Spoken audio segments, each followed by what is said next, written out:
Welcome back. CeCe's trying to pick up his 20th career win against the Baltimore Orioles. Lineup's first pitch baseball coming up next, right here on Yes.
Weeks from now, but no, I don't really look ahead to that road trip. I mean, we got our hands full here today. We got Cobb on the mound, who's thrown the ball really well this month. We got to go play well, period, and hopefully we get off on a good start here in this series. Yankee Baseball on Yes is brought to you in part by DraftKings. Play free for thousands of prizes. Use promo code YES. By Subway. Try a signature wrap at Subway restaurants today, and by your local Kia dealers. Visit KiaDealers.com to learn more.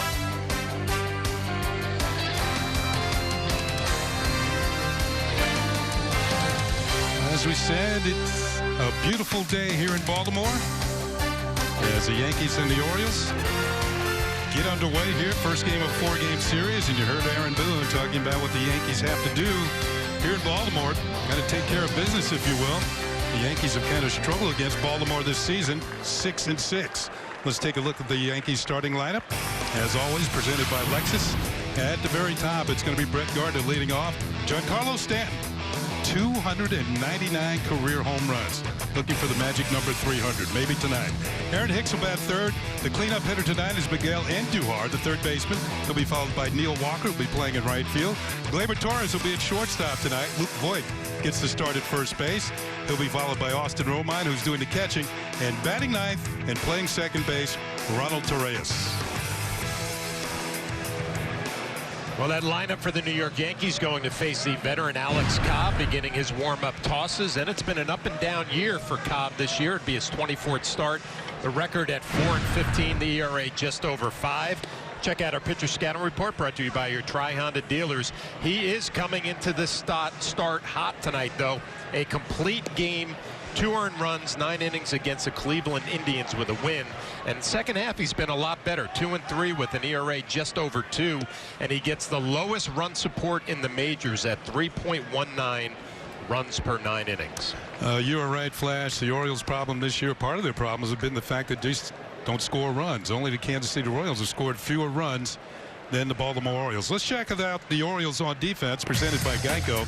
Let's go from left to right in the outfield. Andreoli will be in left. Mullins in center. Jones in right. Nunez at third. Beckham at short. VR at second. Davis playing first base. And Austin Wynns doing the catching for Alex Cobb tonight. Let's check out the game time weather conditions presented by Bigelow Tea. As we mentioned, it was a beautiful day here this afternoon in Baltimore. Humidity is really down. As you can see, the temperature right now, 81 degrees. The wind, well, not much of a wind at all, like 2 miles per hour. 40% humidity forecast. Beautiful night for baseball. Yeah, we're just about ready to go as the Orioles will whip the ball around the infield. get it back to Alex Cobb. And the first batter he will face will be Brett Gardner. And I think, first of all, we should wish Brett Gardner a happy birthday. 35 years old today, or tonight, or today. Yeah. And those are his numbers on the season. 243, 10 home runs, 35 runs batted in. He comes in with a 5-game hitting streak. And this is Players Weekend, which means players can put their names on the back of the uniforms, nicknames or whatever, or they make tribute to other people. It's going to be a fun weekend. They have different color shoes. Here's the first pitch of the ball game, and it is low from Cobb for ball 1.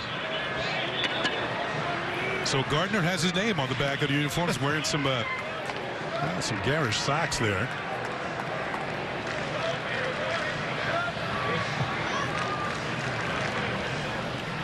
There's a slight hold up here. Home plate umpire tonight is James Hoy. He'll be calling the balls and strikes. Now we're ready to go. Here's the 1-0 pitch, and it's high and away for ball 2. 2 balls and no strikes. Now Hoy's calling balls and strikes. Quinn Wolcott at first base. Sean Barber at second. Alfonso Marquez making the calls around at third. 2-0 pitch. Gardner swings and pops it foul. Wynn's coming over for a look, but he won't be able to get it. It's out of play.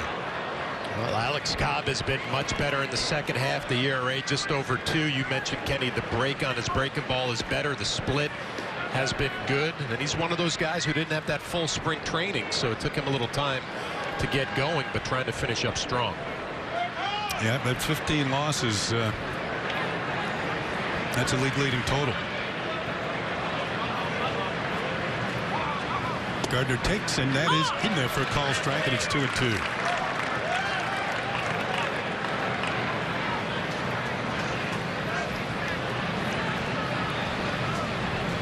Well, we mentioned creativity, but Cobb just, I guess he went with the standard. Cobb, 2-2 pitch.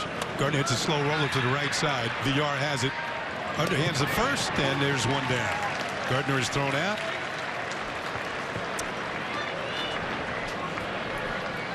And we mentioned the splits on Cobb. When he first came up, it was obvious flash that he was not ready. First 16 games, 6.67 ERA. Opponents hitting .318. Last 7, and this is kind of since the All-Star break, 2.14. And opponents hitting .238. And he's doing a better job of keeping the ball in the park. Pitch to Stanton is high for ball 1. You know, Kenny, I think it just reminds us whenever we go down to Tampa, Florida, we always talk about spring training. It's just for the pitchers to get the pitch count up and get ready for the season. Stanton swings and lifts it in the air down the right field side. Long run for Adam Jones, and this is going to fall foul. Now, I think this is the first game we've ever done here in Baltimore where Adam Jones has not been in center field. It just doesn't look right. It doesn't. Speaking of not looking right, how about those uniforms? That's a different color orange for the Orioles. You know, it's like they got those from some crossing guards.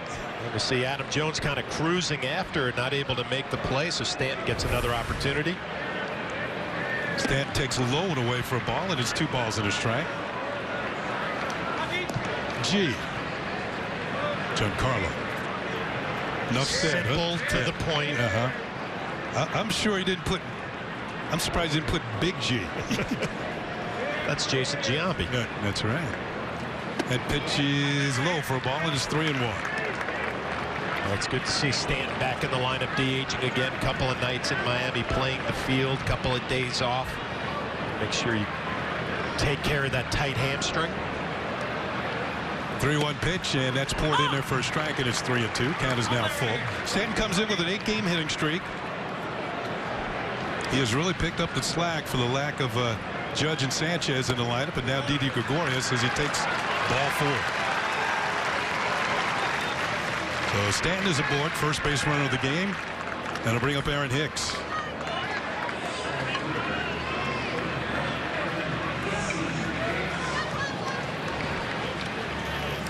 Check out those shoes. A bit of a shot of them soon. 249, 20 home runs. That's a career high. So are the RBIs, 58.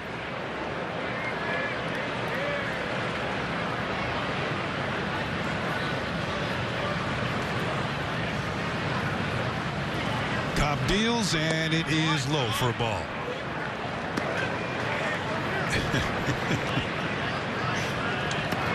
I don't think you could pay me enough money to wear those shoes.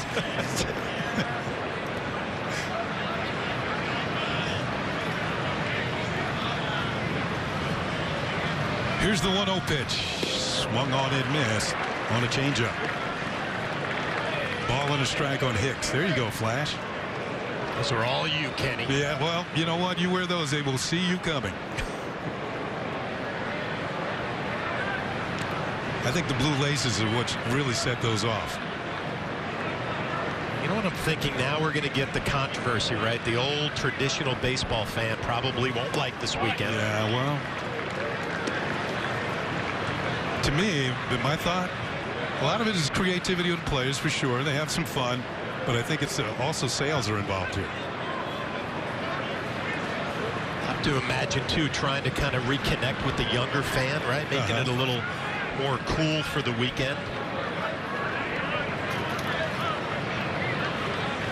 That pitch hits the inside corner for a strike. That is 2-2 on Hicks. All right, so your nickname, obviously, would you go with Singing on the Back? I walk into stores here in the Baltimore area, people call me Singing. Still. What would the shoes look like? Well, maybe to go with the shirt, orange, bright orange. Look like something out of Little Abner. All right. Here's the 2-2 pitch, and just off the end of the bat and foul. Now Flash. You got to go with Flash, right? I think that would be pretty self-explanatory. Yeah. Well, and I think I would probably go the socks like Aaron Hicks has them, pull, you know, the pants pulled up, but all black. Wow. Spikes. Ooh. That's something you don't see very often these days. Old school. Old school. Yeah. Stanton with a short lead at first base. A 2-2 pitch to Hicks. It's over the inside corner for call strike 3. He's caught looking. Cobb picks up his first strikeout after dealing out his first walk. Yeah, a couple of off-speed pitches that Aaron Hicks did a good job fouling off, and then Cobb goes with that two-seamer on the inside corner. We'll take another look. James Hoy behind the plate. Looks like he's going to be a little generous in there, and Aaron Hicks has a look and maybe a word for him on the way out of the box. Cleanup hitter tonight is Miguel Andujar. And he's got some tremendous numbers going in his rookie season.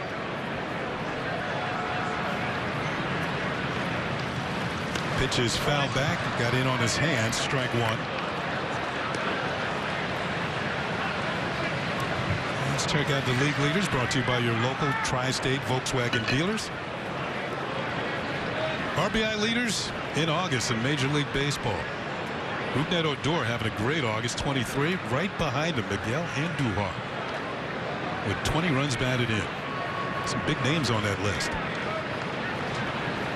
0-1 pitch is hit softly into center field. It's going to fall in front of Mullins, and it's a base hit. And he misses the ball. Stanton will move to second. They're move to third. And they're going to hold him there, as Andujar will end up at second. So that should go as a base hit and an error on the entertainer. Well, that was entertaining if you're a Yankee fan.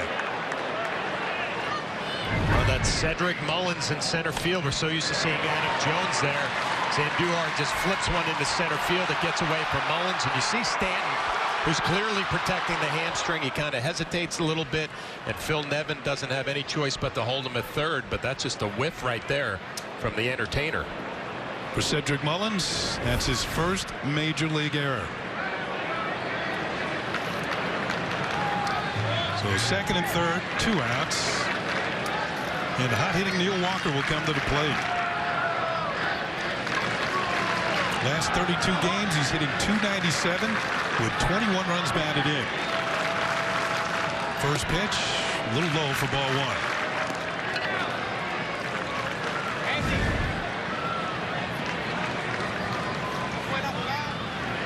So Walker, too, has a hitting streak going. Walkie. 4-game hitting streak. Ground ball, foul down the first base side. Kenny, we talked about spring training for pitchers, and Cobb is kind of finding his groove. Lance Lynn is in that same situation. He's having a better second half. Neil Walker Same type of deal. Didn't have the full spring training. And he's starting to find his stroke the last couple of weeks, and really right at the right time for the Yankees when they've had so many players down. He's been getting it done offensively. 1-1 pitch is in there for a call strike. You know, I think with Walker, he's starting to come around with a more consistent play. You know, with the injuries the Yankees have suffered lately, he's been in the lineup more. Cobb is basically fastball, changeup. He has a good curve. He's done well against the Yankees in the past. 7-4. Fouled off by Walker. Walkie could work too.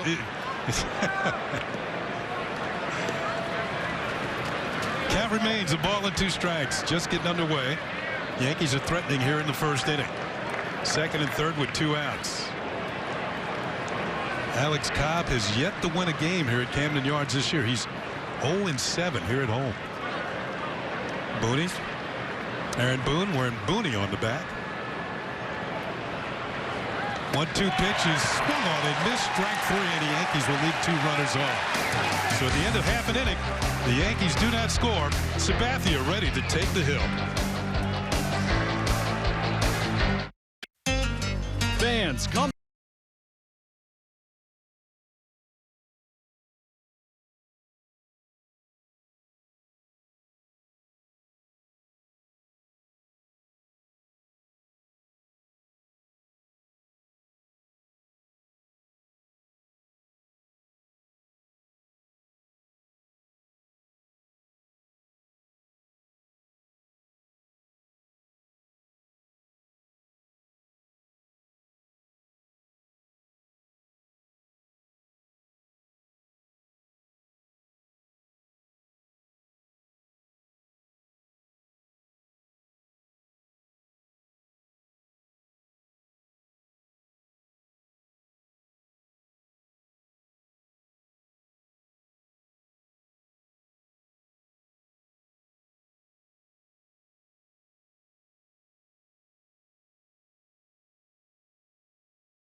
Mullins, the rookie, will lead it off.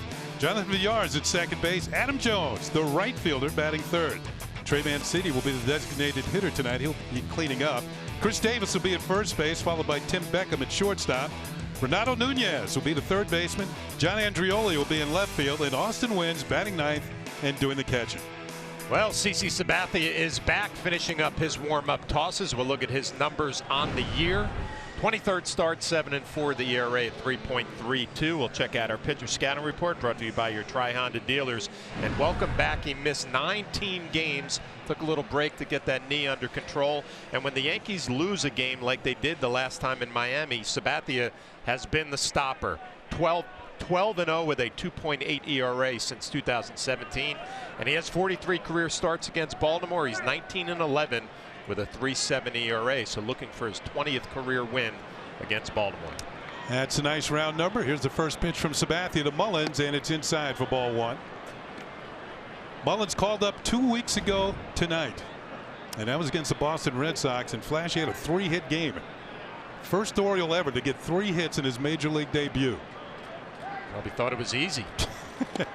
That's in there for a strike. He's hitting .310. If he keeps hitting like that, might be headed for the Hall of Fame. A switch hitter hits better from the left side, so it'd be a challenge for him tonight with Sabathia and that cut fastball in on his hands. CC deals. Mullins lays down a bunt, and it's going to twist foul. Now Mullins has great speed, and he covers a lot of ground in center field, and that's why Adam Jones is willing to give way, because Mullins is going to be the center fielder of the future. Adam Jones now a right fielder. Good idea, trying to lay it right down the line, spins foul. Kenny, they're talking Al Bunbury type. That remains to be seen. Yeah, a long way to go. The 1-2 pitch hit on the ground by CC towards center field and into center for a base hit for Mullins. So the speedy center fielder is aboard with a leadoff single. Let's take a look at the Yankees on defense, presented by Geico. In the outfield, Gardner, Hicks, and Walker. In the infield, and Duhar. Torres at short, Torres at second, Voit at first tonight, and Austin Romine doing the catching for CC Sabathia. Well, you talked about Mullins and all of his speed. A good look at his shoes. He hasn't stolen a base in the big leagues yet, but Sabathia doesn't throw to first base an awful lot, so we'll see what the entertainer has on his mind. Here's Jonathan VR, another switch hitter. And he tries to bunt one. He bunts it by Voit. Nobody at first base, and it's going to be an infield single. All right, we'll see how Sabathia reacts here. This has been something that has annoyed him in the past. But when you have a hurt knee coming back off the DL, it looks like Baltimore is going to go with the small ball, a perfectly placed bunt. I think the small ball stops with this next hitter. I see Voit tries to get there. It's going to be by him. Sabathia not covering first. He would not have a play. So here comes Adam Jones, the right fielder.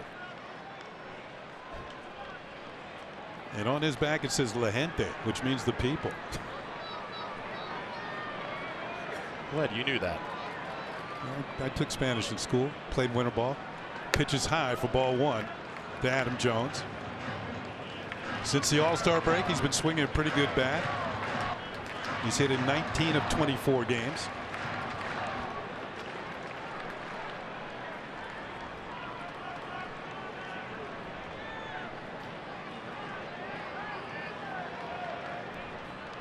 Pitch is pulled foul down the third base side. A ball and a strike. You know, back when Nelson Cruz was with the Orioles, he declared that Adam Jones was a man of the people, and that's where La Gente comes from. And I think one of the problems the Orioles have had, they let Nelson Cruz walk. He went to Seattle. He continued to hit. Yep. 2 on and nobody out. Ball is popped up into short center field. Here is Hicks. He makes the catch. Mullins is tagging. Here comes a throw, and he's safe.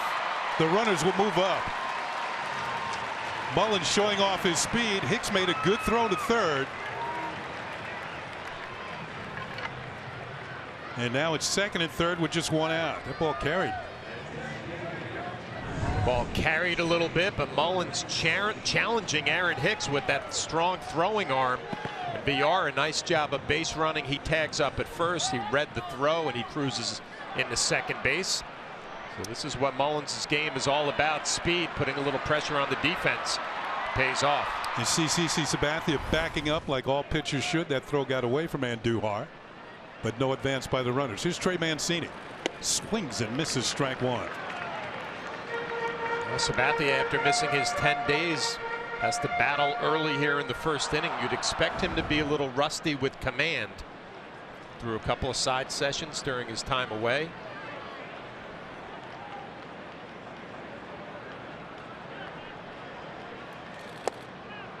That pitch misses, and it's a ball and a strike. It's not the first time that CC's been out with that knee problem this year.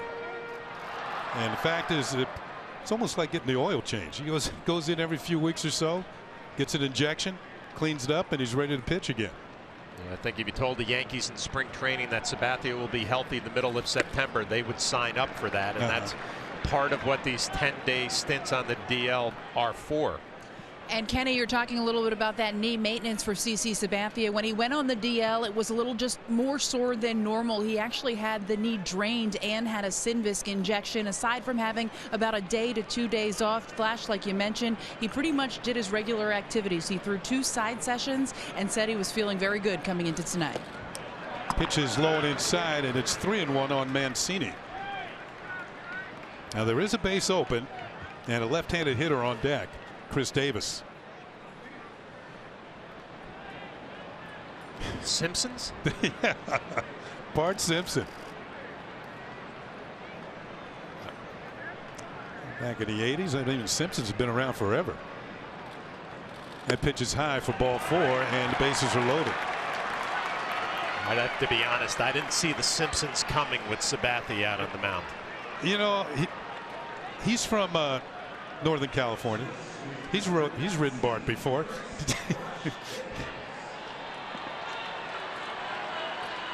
He's probably been on Bay Area Rapid Transit.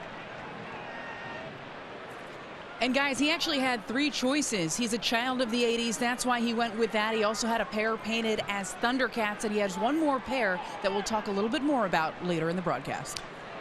So the base is loaded for Chris Davis. And he swings and fouls the first pitch off for strike 1. Davis has had, well, from an Orioles standpoint, just a miserable season. Hitting 163. He has hit a few more home runs of late. He's up to 15. He's hit 11 home runs since June 22nd. But 163 is nothing to write home about. The 0-1 pitch, and that is in there for call strike 2. Yeah, if you're Sabathia and Austin Romine, you have to take advantage here. Bases loaded, 1 out. With Davis up at the plate, we all know he can strike out with the best of them, and Sabathia doing a good job getting ahead early, 0-2. CC under pressure here in the bottom of the first inning. The 0-2 pitch hit on the ground and through into right field for a base hit. Mullins will score. Here comes Villar. He will score. And Baltimore jumps out to a 2-0 lead as Mancini goes to third. Well, this right here from Sabathia is clearly just rust from missing some time. You get ahead 0-2 to Davis, you have to put him away, make some pitches slider down and away. We'll see where it ends up with. He goes with the slider and it just stays middle down. It doesn't get off the plate, and Davis is able to take care of it, driving it between first and second. So now the Orioles have runners at first and third. They've scored twice and still only 1 out. And it'll bring up the shortstop, Tim Beckham.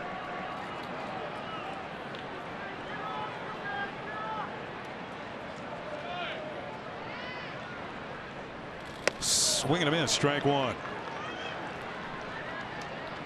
Beckham has spent some time on the disabled list this year. Last year the Orioles got him in a deadline deal with the Rays. And in 50 games with Baltimore, he hit .306 with 10 home runs.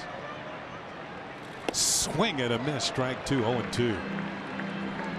This year, groin problem, had him on the disabled list for a good part of the season. And he started out the year at third base. Well, now back at his customary shortstop with the trade of Manny Machado to the Dodgers. The 0-2 pitch, and he just got a piece of it, fouled it back.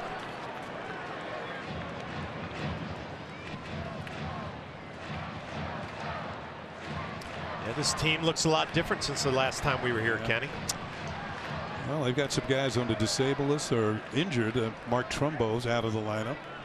Machado's gone. Scope is gone. The Yankees traded for Zach Britton. Brad Brock is gone. Kevin Gausman traded to Atlanta. That pitch, ooh, they thought that was a strike.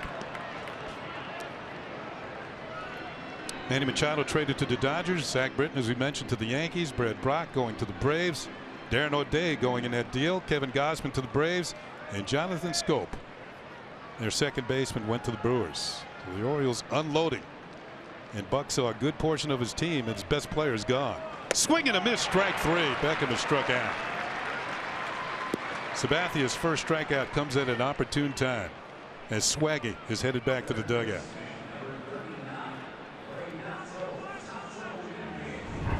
Well, Sabathia just rearing back a little bit extra up and out over the plate.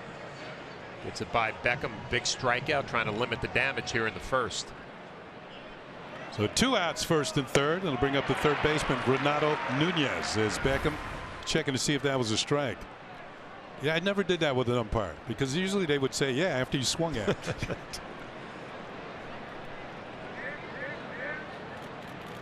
Nunez takes a pitch in there for a call strike. Here's a player that the Orioles claimed on waivers from Texas. He's played third, a little first, designated hitter.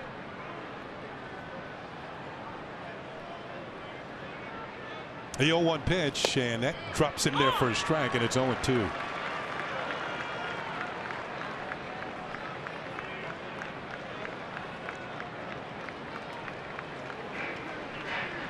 Nunez kind of introduced himself to Yankee Stadium when the Baltimore club was there. 1st of August, he had a 3-hit game. First 3-hit game of his career. But right now he's down to Sabathia, no balls and 2 strikes.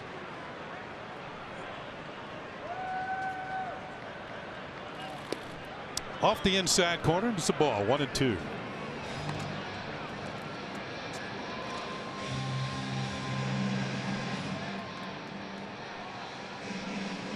Decent crowd on a Friday night here in Baltimore. A lot of Yankee fans in town. Making that drive down Interstate 95.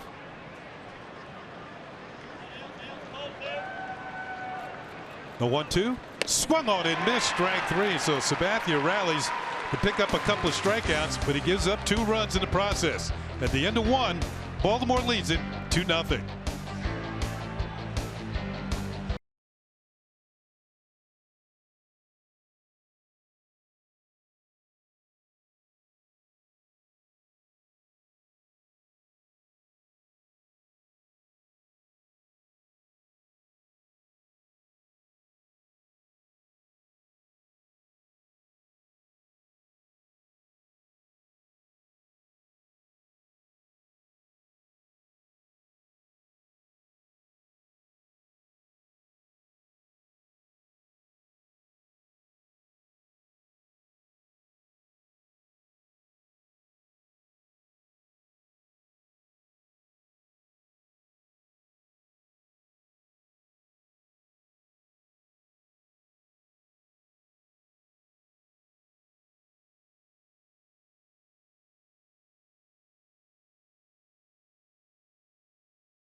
It's official hybrid vehicle of the New York Yankees.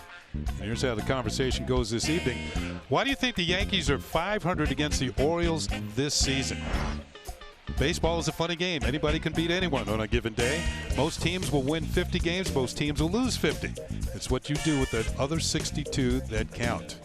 Follow Yes Network and tweet us your responses using hashtag Yankees Camry Hybrid to keep the conversation going. And I heard that a little different way. I heard teams is going to win 60 and lose 60. Even the best teams lose 60. That pitch is outside for ball 1 to Gleyber Torres. He leads it off for the Yankees here in the top of the 2nd. They're down 2-0. That pitch is low, ball 2. Don Zimmer told me that 60 and 60, and the manager makes a difference in the other 40. Ooh. Really? Yeah. I don't know about that. The other 42. 42. Yeah. 2 balls and no strikes to Torres, and he'll take one in there for a call strike. Huh. It is hard to explain, though, right? I mean, the Yankees 500 against Baltimore this year. Split with Miami. That pitch is high for ball, 3-1. You know, the thing about it here in Baltimore, though, on the talk shows here in Baltimore, sports talk shows, they're wondering if they're going to win 50. Wow. Yeah. They're 37-90 coming into tonight's game. And I think Jack said on the pregame show that they're on pace for 47. So Gleyber Torres takes a leadoff walk. Look what the Red Sox have done against Baltimore. That's the difference in the standings right there. Red Sox are 14-2 against Buck Showalter's Orioles. Second walk handed out by Cobb. It's a leadoff walk here to Torres in the 2nd inning. Bring up Luke Voit, the first baseman. And he'll take a pitch for a call strike. Well, this was interesting when Voigt's name was in the lineup today. A right-handed hitter against some right-handed pitcher in Cobb, and obviously Greg Bird struggling big time lately, so Voit gets an opportunity. Lewis is his real name. And Voit takes a pitch inside for a ball. Now, Bird went 0 for Miami. He didn't get a hit in Miami. So maybe Aaron Boone felt time for a rest. Give Voit a chance. There's Greg Bird observing tonight. Throw to first, and Torres dives back safely.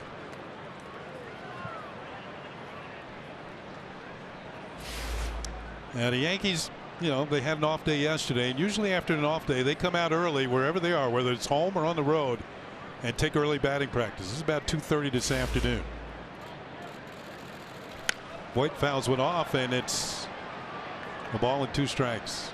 You know, and I went to the hitting instructor Marcus Timms today to talk about Voit, and to be quite honest, we're all trying to figure out what he's all about at the big league level, right? They like the approach, they like some of the numbers in the minor leagues, but with Greg Bird struggling, he gets an opportunity tonight. And you know this, Kenny, better than anybody. You get an opportunity at this level, you have to take advantage of it. 2-2.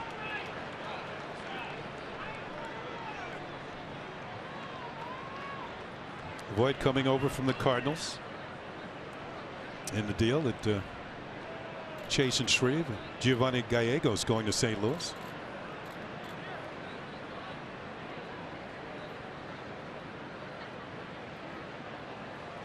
Pitch is hit on the ground to second. This could be 2. VR to Beckham for 1 on the first. It is a double play.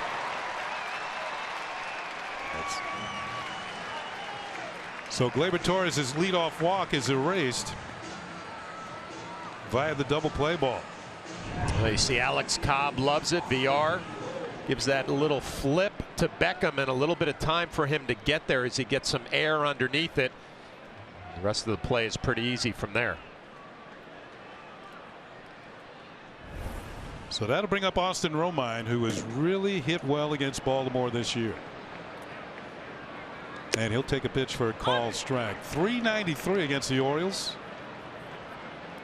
with 2 home runs and 9 runs batted in. Swing and a miss, and it's no balls and 2 strikes. There's that breaking ball you were talking about, Kenny. It's noticeably better than in the first half, and there are the numbers you talked about against Baltimore. They had a home run here last time we were here. Cobb ahead. The 0-2 pitch is fouled off by Romine.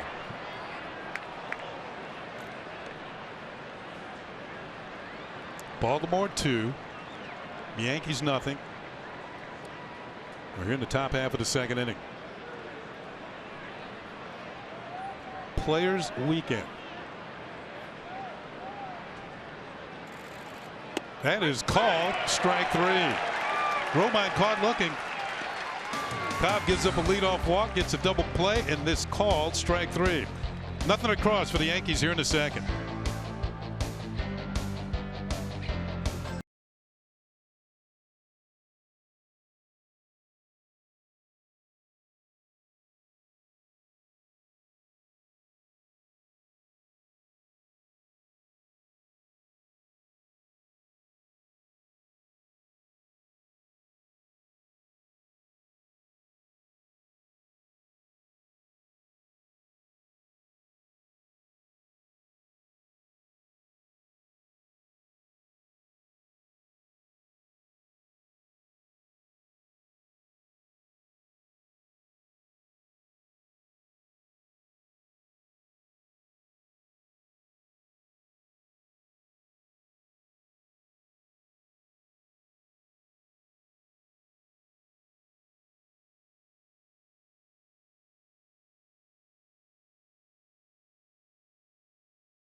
Doing more. Aaron Judge is still not swinging a bat. I asked Aaron Boone earlier today if they're at the point where they're wondering whether or not he is going to be able to make it back this season. He said they're not even thinking about that yet. They are expecting him back. Didi Gregorius was here in Baltimore playing catch on the field. He said that heel is much improved. The swelling is out of it. He hopes to continue doing activities over the next couple of days. Is hopeful he'll be back within the 10 days. And Gary Sanchez is expected to start his rehab assignment tomorrow in the Gulf Coast League, DHing, and then Monday he'll join the Rail Riders if all goes well, continuing his rehab with that team.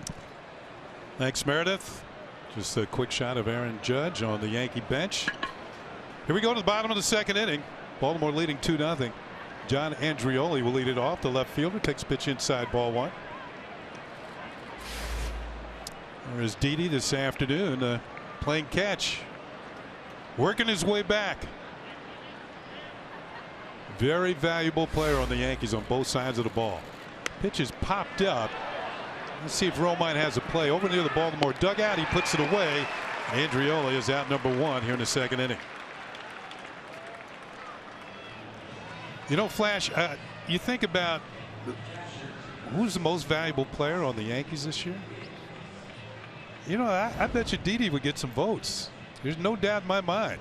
Of course. I mean, the easy names are Aaron Judge when he's healthy, Giancarlo Stanton, but I think that guy right there sometimes gets taken for granted, what he does in the field and then obviously at the plate hitting in the middle of the lineup. And, you know, one of the leaders in the clubhouse. Here's Austin Wynns, the catcher, takes a pitch for a call strike. And you know what? I just think around the league, Didi's starting to come into his own. You know, if you have a shortstop hits 20 or more home runs, he's done it 3 years in a row now, and plays the type of defense he does, drives in runs. Pitch is hit on the ground to short for Torres. His throw to first is in plenty of time, and there's 2 outs. I just think Didi is really starting to rise to stardom here in the American League. So back to the top of the order for Baltimore, and Cedric Mullins, who got it started with a base hit. He scored one of the 2 runs in the first inning.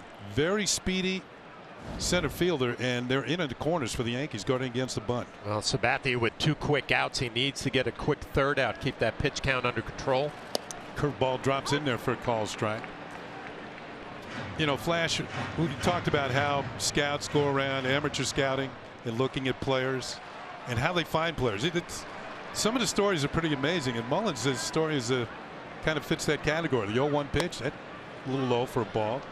A scout actually went to a game looking at another player, but he came away impressed by Mullins and you know, told the cross-checker about him. The Orioles eventually drafted him in the 13th round. Pitch is swung on and missed, and it's a ball and 2 strikes.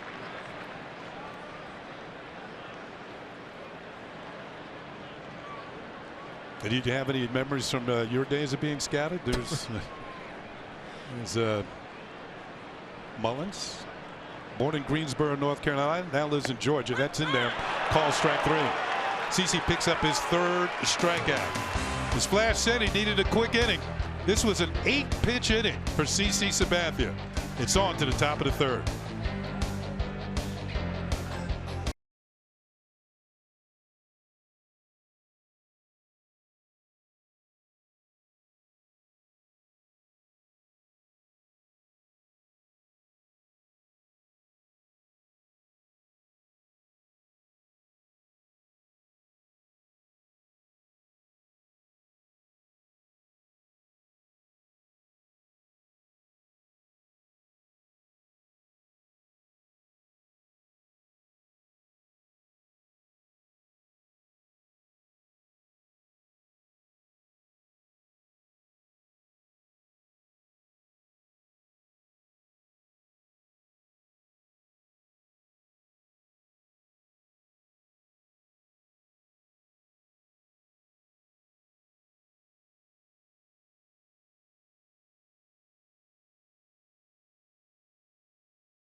Veteran Cancer Center, and by Jeep, the official vehicles of summer, and by Planet Fitness, the world judges we don't.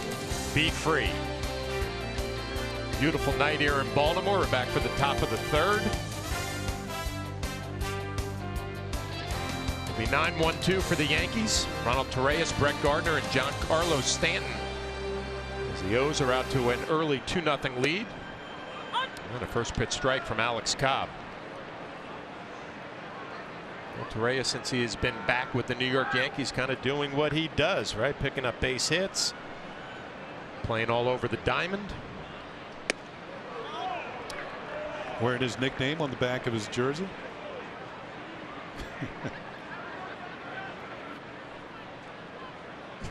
Pretty self-explanatory. Number 74, toe.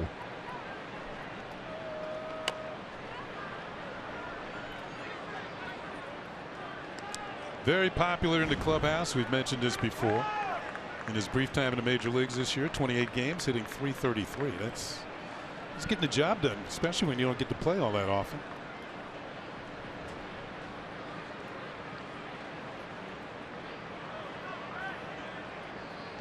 Well, Torreyes will have to battle here, behind in the count 1-2. Hobbs goes with that change split down in the zone, misses. Flash, we talked about Baltimore's troubles. Their team ERA 5.12. So that, you start with the pitching or you start with the hitting? I think the one thing that surprises me about this team, you always felt like they were going to swing the bats as Torreyes checks his swing. James Hoy, the home plate umpire, is going to ring him up. One down here in the third. You always think of Baltimore as a team that's going to score plenty of runs. And the ERA is just inflated during the month of August.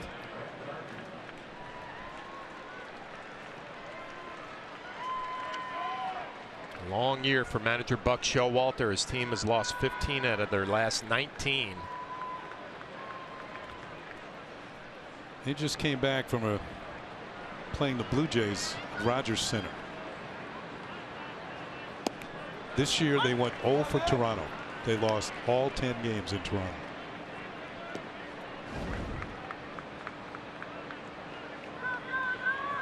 Listen, Buck Showalter's a pro who's been through a lot in his career, but this, nothing like this. This cannot be easy for him. No. Cobb quickly heading the count 0-2. You know, Cobb has, as we mentioned, good changeup. That's probably his best pitch. Good off-speed breaking ball and just enough fastball to keep you honest. He's not like he's a blazer, but he's just enough. It looks like he's found the formula too, right? Throwing some fastballs when you would expect some breaking balls. There's that good changeup down and away.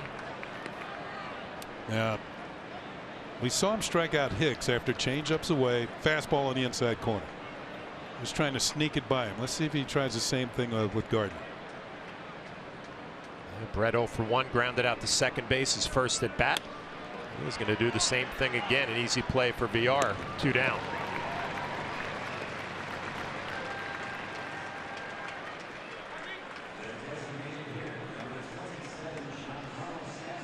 We mentioned players on the Yankees who could get some MVP of the team votes. Stanton falls in that category too, with the 32 homers, 81 runs batted in.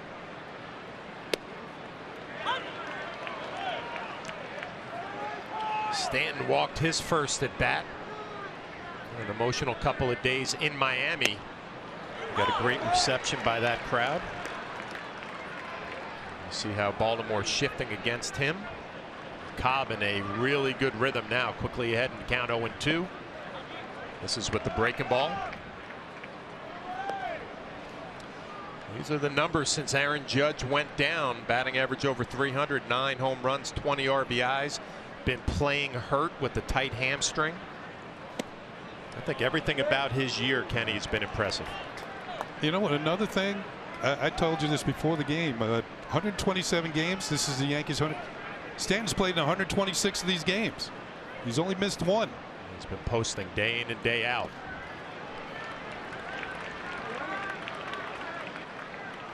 And, you know, right now it's kind of hard to give him a day off with Judge and Sanchez and Gregorius out of the lineup. His days off are the days off on the schedule, right? Yep, that's it. I hope he enjoyed yesterday. Oh, behind in the count 0-2, fought all the way back to a full count.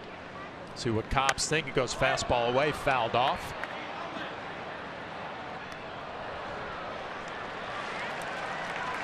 Well, Stanton with power to all fields. The outfield's playing him straight away. But when he hits it well, that's not going to matter. Sitting on 299 career home runs is Giancarlo Stanton. Comes a 3-2. That's going to miss down. Good at bat for Stanton. He's walked twice. 2 of the 3 that Cobb has surrendered. And it's almost as if Cobb is just saying, I'm not giving in to this guy. That's a veteran pitcher, right? Picking the one guy out in the lineup. David Cohn would appreciate that. Stanton's not going to be the guy who's going to beat me. He's had 2 at bats. He's walked twice. Not going to be a threat on the bases because of that hamstring. So you give Aaron Hicks a chance. I bet you Coney's had some stretches where, you know, he felt he was throwing pretty good. And I don't care how hot you are. I'm going to get you out.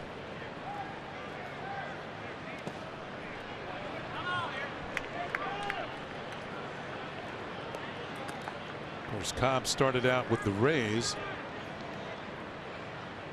So he's used to pitching in the American League East. He said 7-4 in his career against the Yankees.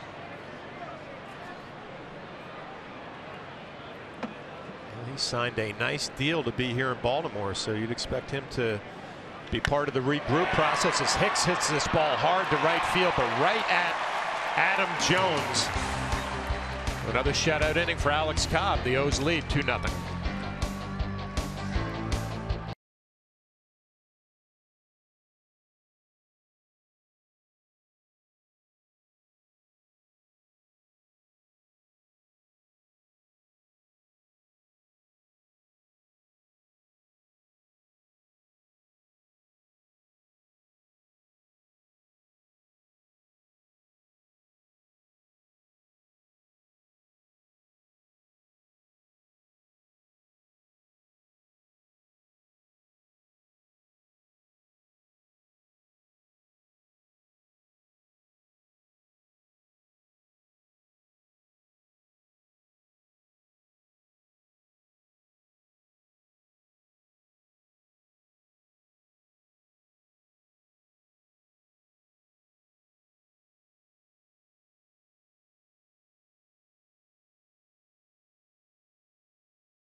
Missed one of the hottest collectibles of the season. It's Brett Gardner bobblehead night, the 4th and final one in the 2018 collectible series presented by AT&T for the first 18,000 guests in attendance. For tickets, log on to Yankees.com, visit the Yankee Stadium ticket window, Yankees Clubhouse shops, or call Ticketmaster at 877-469-9849. Flash, before we get going here in the bottom of the 3rd, we want to send out congratulations to Pierce and Victoria Filippelli on their wedding tonight. That's from all of us at Yes. Congratulations. Congratulations. Remember Pierce when he was a little guy. Now he's getting married. Time flies. Getting old, Kenny. Older. You know, there's a difference. Getting older, but I'm not old. Well, Sabathia back out for the bottom of the 3rd. Jonathan Villar fouls that off. Sabathia quickly ahead and count 0-2. I figure as long as you can walk 18 holes, you're not old. I like it.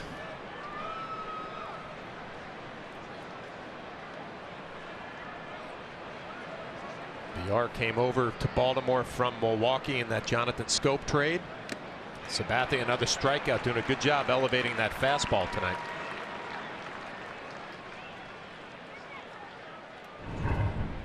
Four strikeouts now for CC, and as Flash said, put it up near the shoulders. Tough to get on top of it, even though CC does not throw as hard as he used to. Was VR looking at the see if he had fouled it off? Maybe he fouled it off, but the catcher held on to it. With one down, will bring up Adam Jones, the right fielder. Hit a fly ball to center field, his first at bat. Flash, we were talking about all the players that have departed Baltimore via the trades. They had a trade set for Adam Jones. He was supposed to go to Philadelphia, but because of the fact he has 10-5 rights, that means 10 years in the league and the last 5 with your current team. That means you can't be traded without your permission, and he did not want to go. He thought that well, his roots are here in Baltimore. His wife's from here. He didn't want to uproot his family. He felt going to Philadelphia he would be a part-time player, even on a much better team, you know, a team that has a chance to for playoffs. So he decided to stay. Now he's probably not going to be back here next year. Yeah, that must be an incredibly hard decision to make. So we check out strike 2. Just clips the outside corner. Now, one thing he did say that I liked. He said that players years ago fought hard for 10-5 rights, and I've got it, and I'm going to use it. Good for him. He controls the situation. And that was part of the deal back in 1972 when there was an early season strike. It lasted only about maybe 7 or 8 games. But part of the deal was 10-5 rights. The veterans felt that they needed that.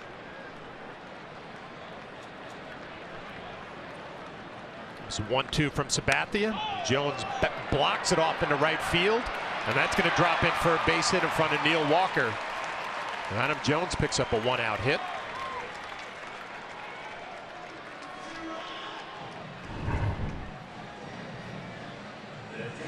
Here it is. Kind of fights this one off.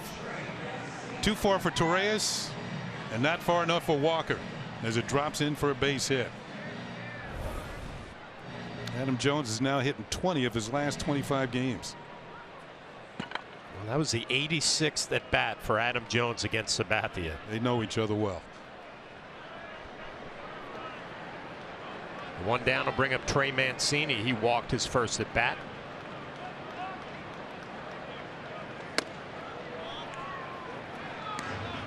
It's a guy I expected a little bit better year from, Kenny.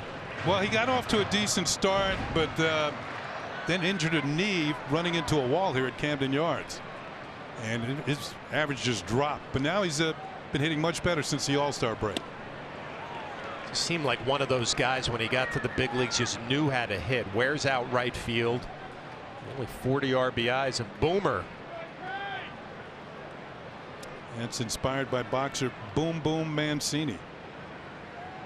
Not by David Wells, huh?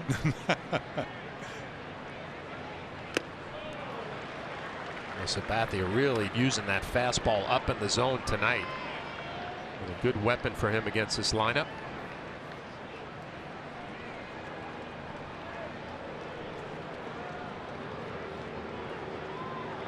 Thought the first inning maybe a little erratic with his control, but he seems like he's locking in the second and here in the third. There's a backdoor breaking ball for strike 3. Catches Mancini looking. 5th strikeout already for Sabathia. Yeah, all those fastballs up, and then he drops a backdoor breaking ball over the outside. Look at the target, low and away from Romine. This ball is going to dart for the corner, and James Hoy, the home plate umpire, I thought it had enough, and Mancini going to take that well-known walk back to the dugout. Overhead look, maybe a hint outside. You'd have to say early on, James Hoy, the home plate umpire, is a pitcher-friendly umpire so far. Now, as a catcher, how would you exploit that, Flash? You need to find out early on what side of the plate. Usually umpires will give you a little bit on one side. If you're Austin Romine, you want to figure out, and to me it's in on a lefty away from a righty so far. And you just set up a little bit more off the plate than you would and try to get some strikes. 2 down, it's Chris Davis who had the big base hit, a couple of RBIs against Sabathia on an 0-2 mistake from the veteran left-hander.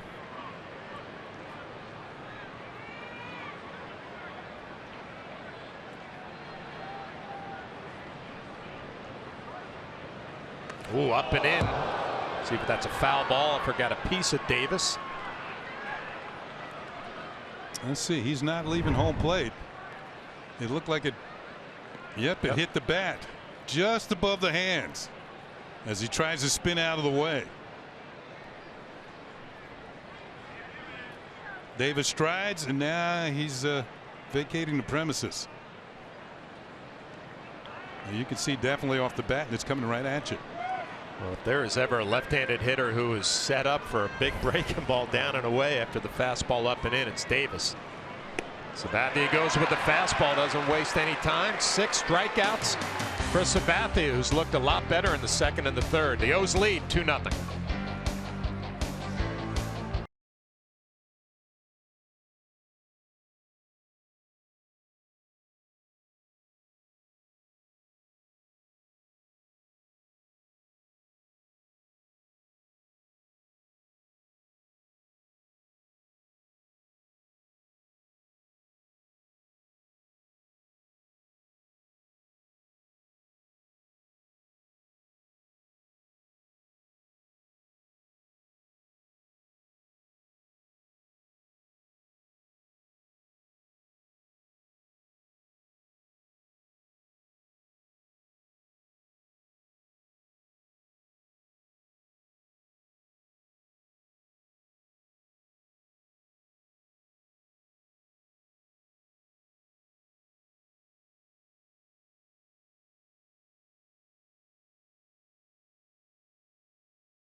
Andujar, and when you look at rookie leaders for batting average, doubles, RBIs, and extra base hits, Andujar leads all of them, and he's hit 7 home runs after the 7th inning, so he's hitting the big home runs late in the ball game. And when you think of Yankee list, he has 60 extra base hits in 120 games. That's second on the list to Joe DiMaggio, who had 83. That impresses me. Joe D is the only one ahead of Miguel Andujar with extra base hits through 120 games. Joe made his presence known quite quickly, didn't he? 83 extra base hits.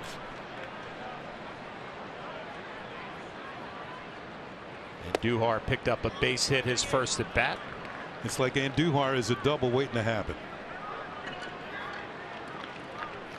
On our Audi scoreboard, Baltimore leads 2-0 here in the top of the 4th. Well, Kenny, I agree with you with the doubles machine, but the 20 home runs, that's happened a little bit earlier than I thought it would. You know, I think I made the comparison to Manny Machado when he first came up and hit all those doubles. Yeah. And those doubles eventually started turning into home runs as you learn the pitchers. You learn to look for your pitch a little bit better. And you just feel more comfortable. And Andujar swings so hard, though. I mean, he doesn't get cheated. You think how far he has come from spring training to now hitting cleanup. Most reliable hitters in the Yankee lineup, but he goes out of the strike zone. A little changeup down and in. A quick out here for Cobb in the 4th. So here's the thing with him batting 4th and Torres batting 6th. At the beginning of the year when the Yankees had their full complement of players, they were batting 8th and 9th. And that shows you, how the Yankee lineup has been depleted. Now, when everybody comes back, they'll probably be back at 8th and 9th in the lineup. So you know how it feels to hit fourth, third, fourth, right? I mean, being one of the main pieces of a lineup. I know how it feels to hit eighth or ninth. And it's a lot easier to hit when you're hitting eighth and ninth. You think so? Oh, no doubt. Well, I mean, listen, I walked up there. They said, let's get this over with quickly. You walk up there and they're thinking, we got to really pay attention.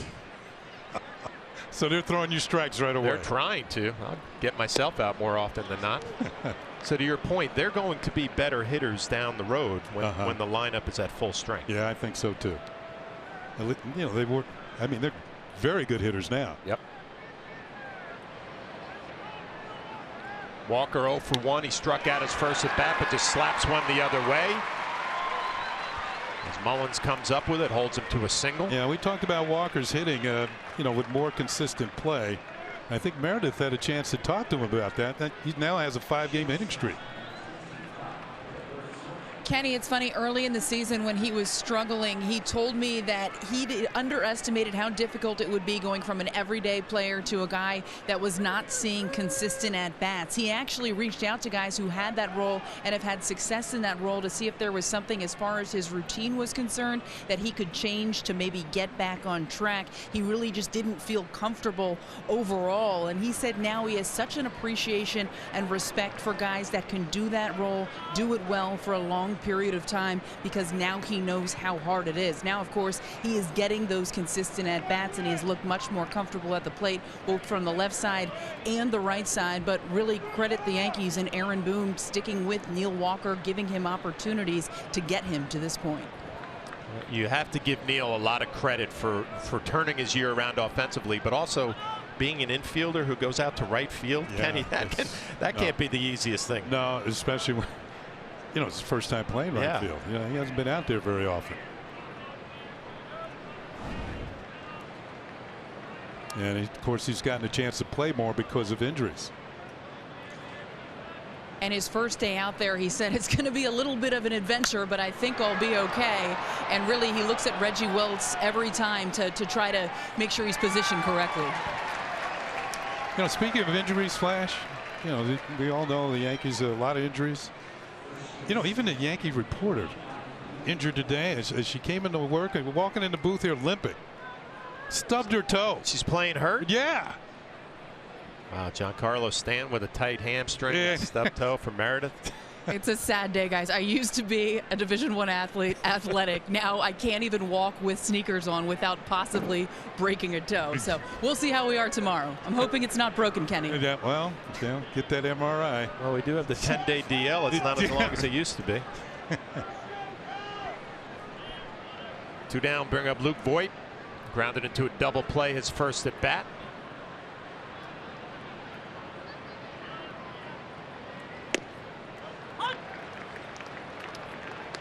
Cobb has consistently kept that fastball away from the right-handed hitters.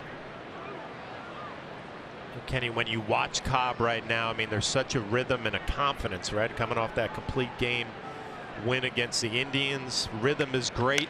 As Voit drills this ball to left center field. That's going to be out of here. His first home run as a New York Yankee. Luke Voit, who's getting an opportunity against the righty in Cobb, and it pays dividends here in the 4th inning. We're all tied up at 2. Well, whatever that pitch was, it wasn't far enough away. As Luke Voit sent it away over the 364 sign in left center field. And he's got some guns on him. He's got some power. Happy times in the Yankee dugout. You know what? As he was going around first base, I saw him walking the parrot a little bit. There it is. Encarnacion. Wow, big smile for Voit in there. As Austin Romine gets jammed, an easy play to get out of the inning, but the damage is done. And Luke Voit gets a hanging breaking ball. He knows he drilled it to left center field, and then the reaction coming around first. We're all tied up at 2.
We are back. Here's our Coors Light refreshing finish.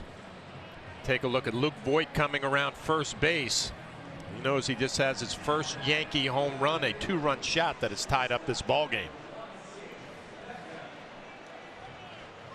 Love the reaction with the fist pump, the big smile.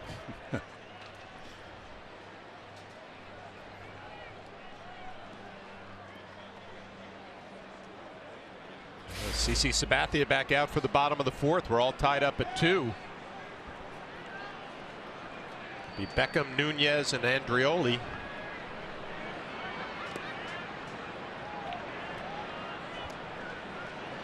Beckham struck out his first at bat, one of the 6 strikeouts for Sabathia on our Audi scoreboard. All locked up at 2 in the bottom of the fourth.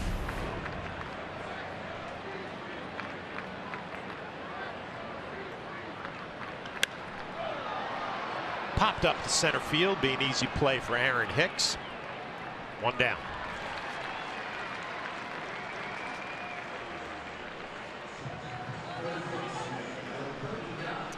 Shaky first inning for Sabathia, Kenny, but he's looked a lot better the last couple. Yeah, you know what? CC's the veteran. He's probably, that's going to be my, saying to himself, that's going to be my bad inning. And from here, I'm just going to pitch my game. 25 pitches in the first, 8 in the second. Nice bounce back inning. 16 in the third, 2 quick pitches and an out here in the fourth. Bring up Nunez, who also had a strikeout to end the first inning against Sabathia. We talk about some of these players that have come over to the Orioles that weren't here at the beginning of the year. That goes for Nunez. Claimed off waivers from Texas. Now, the Orioles are in a complete rebuild mode. And I've always felt, Flash, and I think you would agree, not only do you have to know your own organization, you have to know everybody else's. And, you know, what players you might want to target in trades or claiming off waivers. So I guess the Orioles like what they saw from Nunez, and he's now playing for Baltimore. Ooh. Well, he gets jammed. Torres comes in, the throw on the run. 2 down. Good pitch by Sabathia. Well, if that happens in April, that really hurts. Doesn't feel too good in August either.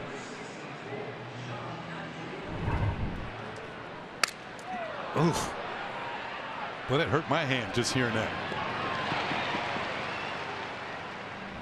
You know, Kenny, you talk about the rebuild and kind of breaking it down here. Dan Duquette, the general manager. I'm sure Buck Showalter, it's not the most pleasant thing, but if you're going to do it, right, you might as well go for it. Yeah. And that's what the Orioles have done.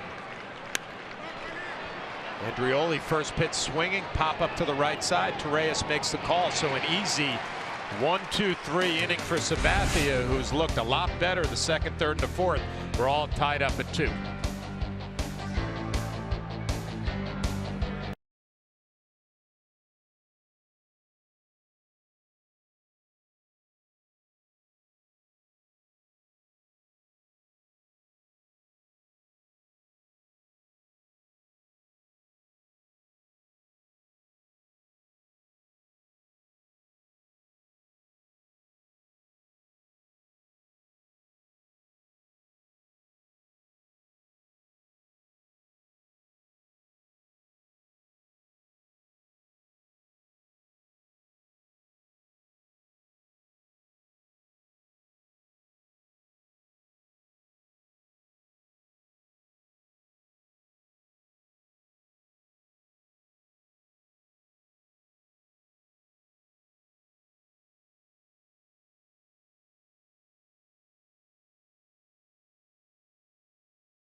Jackie Bradley Jr. can't catch it. Who's going to get it?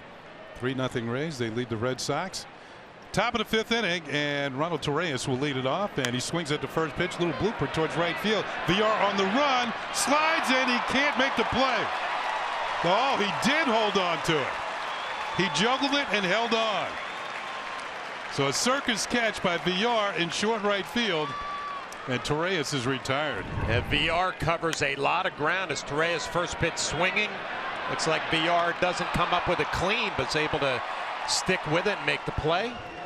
Better angle here. That'd be a great look here in the heel of the glove. Hits his leg. He's able to keep it under control. You know, in the NFL, that might not be a catch.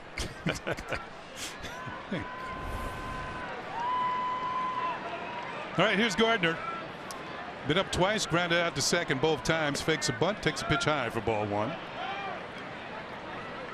Well, in between innings here, they showed Zach Britton.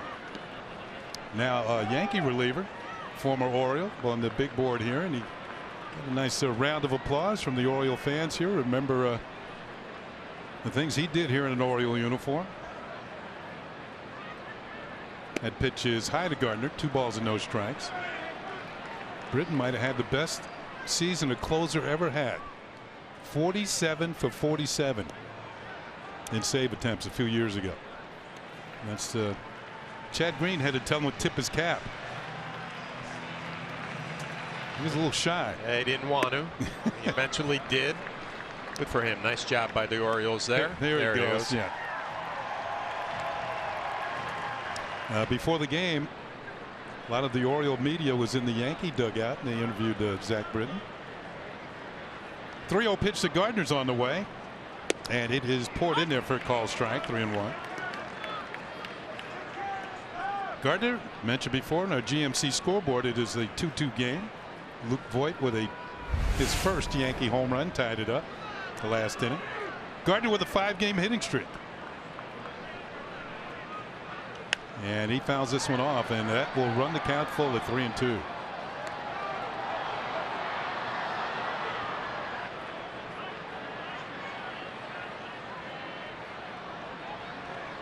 Game here tonight.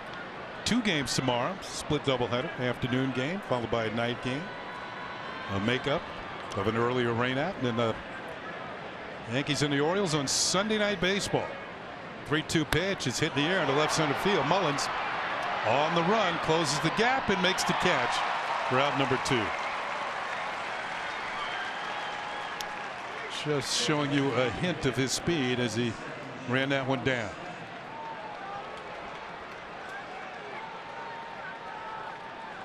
Yeah, Mullins is listed at 5'8". When I see my friend Al Bunbury, I'm going to say, B, are you taller than him? And I know what B's going to say. I could eat off the top of his head. Here's the pitch to Stanton, and it swung on and missed. Strike 1. Al Bunbury was my first base coach in Boston my rookie year. Really? He was a no-nonsense guy. A lot of Earl Weaver rubbed up on him. He had an all foxhole team that he would come up with. I never made it. The 0-1 pitch, and Stanton takes it high for a ball. You know what? Maybe because he had been in foxholes. He was a Vietnam veteran, a 2nd lieutenant. He would not talk about his experience over there very often. The 1-1 pitch, and Stanton, jam shot, fly ball to right field. Adam Jones makes the catch, and the Yankees go quietly into 5th. Nothing across. On to the bottom half of the 5th inning.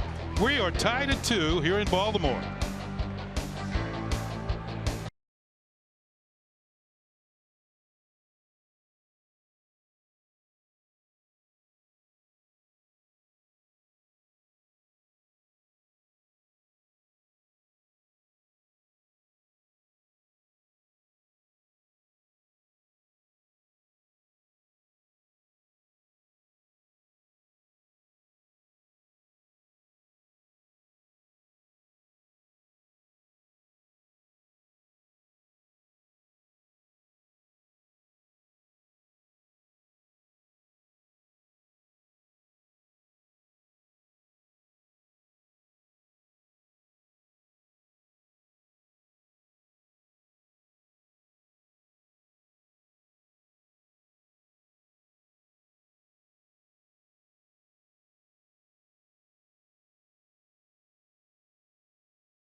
Stros were last in the Bronx. They have lost 15 of their last 19 games, and they've given up 3.84 runs per game, or that.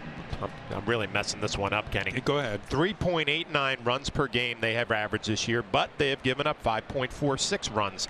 When I do the math on that, it doesn't quite everybody work out. Everybody fouls one off every once in a while. Bottom of the 5th inning, Austin Wynns is going to lead it off. The number 9 hitter, catcher, grounded out to short. And Gleyber Torres, his first time up. And he'll take a pitch in there for a call strike from CC Sabathia.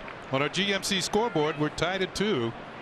You're on a beautiful night for baseball in downtown Baltimore, Maryland. That scouting report went just as well as their season has gone. It's only fitting.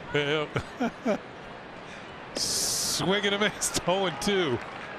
You know, the Orioles in their history now, they've been the Baltimore Orioles since 1954. Only twice have they lost 100 games. Once was the first year. First year in Baltimore. They were formerly the St. Louis Browns. That pitch is inside. They went 54 and 100.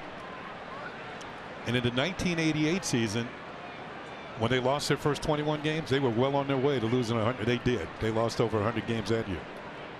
But only twice since 1954 have they lost 100. Ground ball towards the left side. And Duhar. His throw is perfect. And there's one down. And here are the worst records in the major leagues this year. You've got at least maybe 4 teams that are on pace to lose 100 games. That's maybe 5. Of course, that means on the other end, there's teams winning a lot of games. And you can include the Yankees and the Red Sox in that group. And Houston. Mullins takes a pitch high for a ball, fakes the bunt. That had Duhar scrambling from third base. You can see the Yankees in on the corners, guarding against the bunt attempts. Mullins takes high for a ball. 2 balls and no strikes. CC been around the strike zone. That's his first 2-0 count tonight.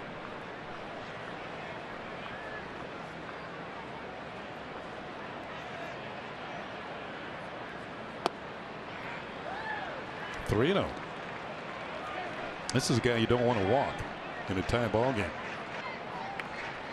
Although Mullins is yet to steal his first major league base.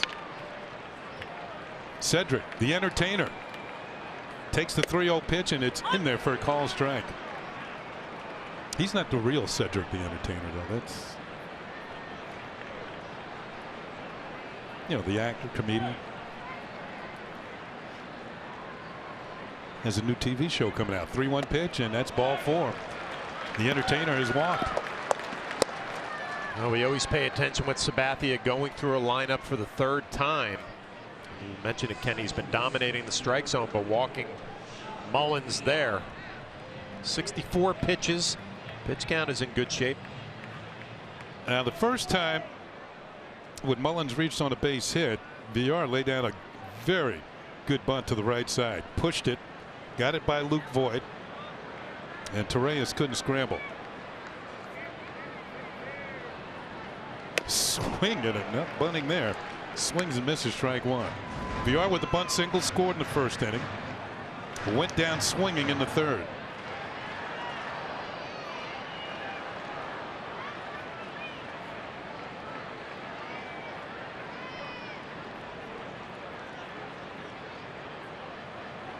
Inside for a ball, 1-1. Now CC has a pretty good he's quick to the plate. Yeah, he's not throwing over to check out Mullins, but he's slide stepping the first 2 pitches to VR, so he's quick down the hill, trying to give Austin Romine a chance, which is you appreciate as a catcher. Just want to make sure it doesn't take away from your stuff and you make a mistake. Fouled off, and CC jumps ahead on the count. A ball and 2 strikes. CC's had a couple of starts against Baltimore this year. He started April 6th at Yankee Stadium, a no decision in a game that Baltimore won. And then he lost to the Orioles July 9th here at Camden Yards. The game that Baltimore won 5-4.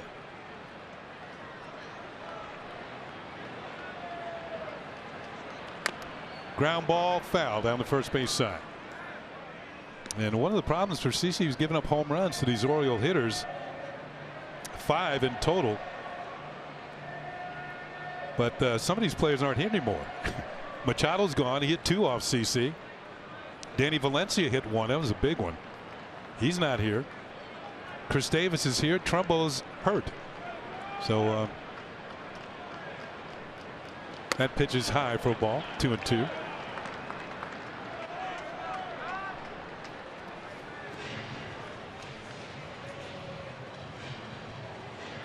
Well, every pitch during this at bat to VR has been the slide step. He's quick to home plate, but he's missed badly the last couple. Pitch is on the way, and it's hit towards center field. It's going to be in there for a base hit. Mullins turns at second. He's going to hold on there as Hicks comes up with it. And Baltimore has 2 on with 1 out here in the bottom of the 5th in a 2-2 game. Well, this is what you worry about with a pitcher who slide steps, that maybe the stuff at the end result isn't as good. The last couple of pitches for Sabathia, a little bit flat. Gets rid of the ball quick, in good shape, but that's right down the middle, and VR takes advantage of it.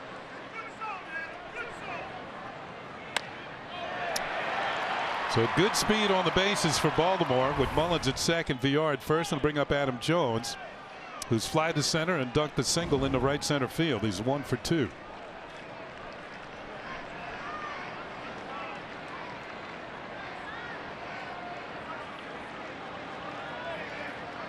Ball is hit in the air towards left field. Should be an easy play for Brett Gardner. He's coming on, and 1 pitch retires Adam Jones for the 2nd out of the inning. Yeah, Austin Romine got a piece on that backswing by Jones. It looks like he's okay. We think back to that foul ball that he took a little while back. This can't be fun, Flash. Big backswing, and it gets him right on the top of the helmet. Obviously, it's going to get your attention, but it looked a lot worse. It looks like he's going to be fine. Adam Jones checked on him before he ran it out.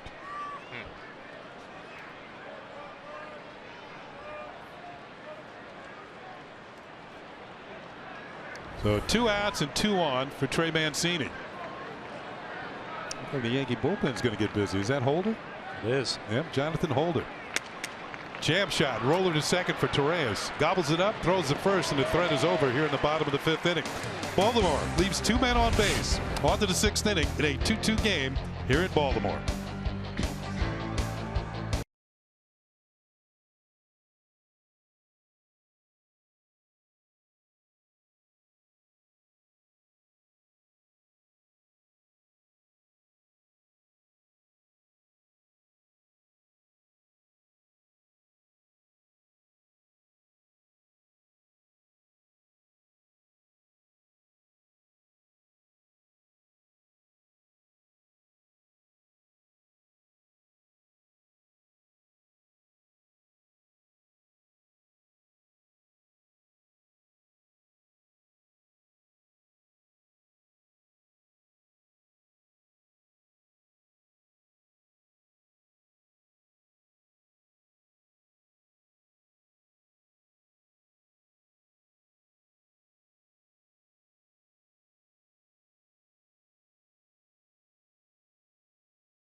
Lower price for $49.99. Watch every out-of-market regular season game, plus get a free subscription to MLB At Bat Premium. Blackout and other restrictions apply. Visit MLB.tv to take advantage of this special offer.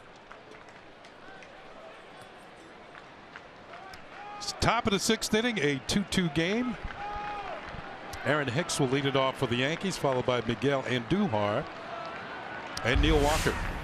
And the first pitch is in there to Hicks. Hicks was called out on strikes in the 1st inning.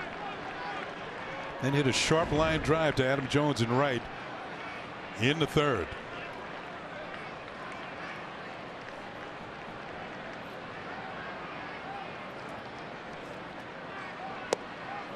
And changeup misses, ball and a strike.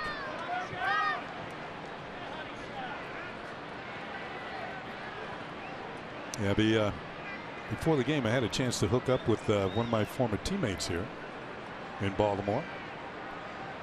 The 1-1 pitch, and that pitch misses outside. And well, Yankee fans remember Hall of Famer Eddie Murray, and that's he's part of the players weekend. It's a former players weekend, I guess, as well. The 2-1 pitch, and it's rolled foul. He was Steady Eddie. Never hit more than 33 home runs in a year, but ended up with over 500 home runs. Man, was he a clutch hitter. Well, I think everybody knows about the offensive part of his Hall of Fame game, but what about defensively at first? He was a Gold Glover. He was. He won 1 or 2, I think. Actually 3. That pitch is fouled off. No wonder he was Earl's favorite player. 21 seasons with Baltimore, the Dodgers, the Mets, Cleveland, and the Angels. Rookie of the year, I remember that year. 8-time All-Star, 83 World Champ, 3 Gold Gloves, over 1,900 runs batted in. And that's where he hit his 500th home run here at Camden Yards. And for, you know, a little more, you can sit in that seat. No, I'm only kidding. So Hicks has run the count full, 3-2. He's leading off the 6th.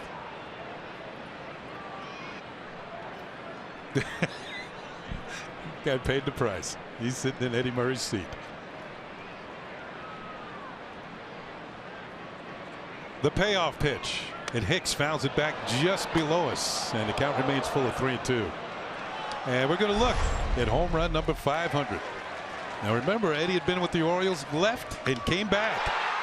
This might be it. And he ended up with 504 in his career.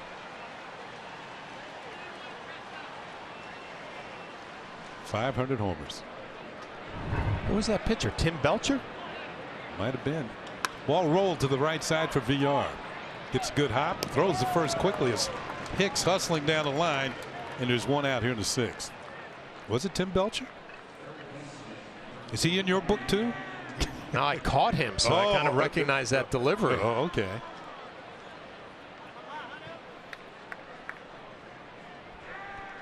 So one down for Miguel Andujar, who singled in the 1st and then struck out swinging. Yankees 2 runs on 3 hits. Andujar bounces it foul down the third base side.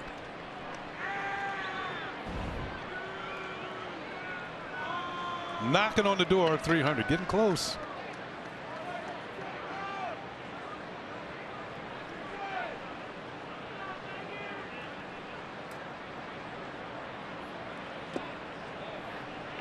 Takes that change up in the dirt. There's a ball and a strike.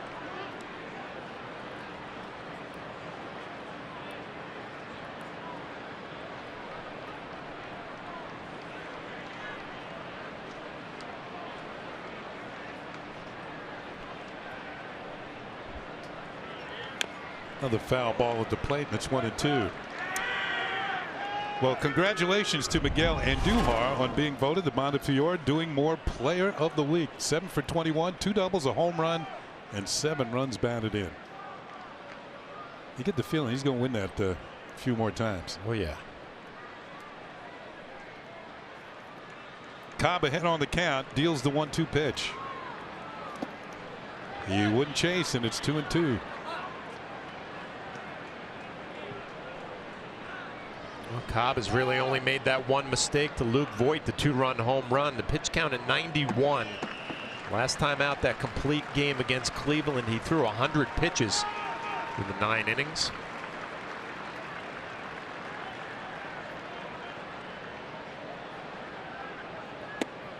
Off the corner, and the count has run full, 3-2.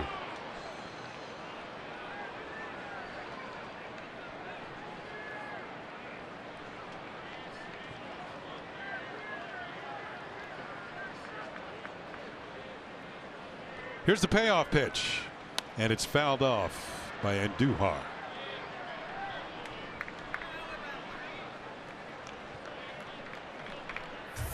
Alex Cobb, we mentioned he was drafted by the then Devil Rays back in the 4th round in 2006.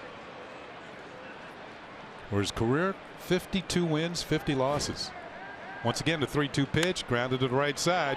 Davis lays out, comes up with it, flips to Cobb covering, and it's just in time. Andujar hustling down the line. And I wonder if he got a piece of Cobb over there at first base. Cobb walking back slowly. You see the flip right on the money. Cobb gets to the bag right before Andujar. He got that foot out of the way quickly enough.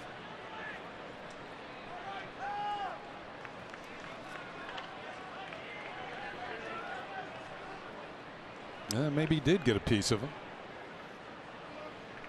So 2 outs, nobody on, and here's Neil Walker.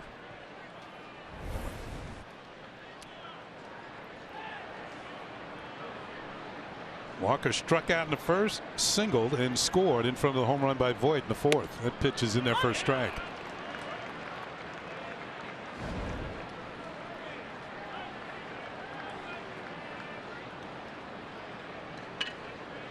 Now a 5-game hitting streak for Neil Walker.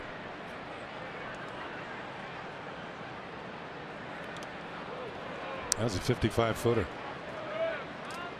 Wins only slowed it down a bit. You ever kind of get kind of perturbed with your pitchers? What do you think, Flash? When something like this happens, I think the umpire takes one on the right arm, James Hoy, so he might be a little aggravated with Cobb.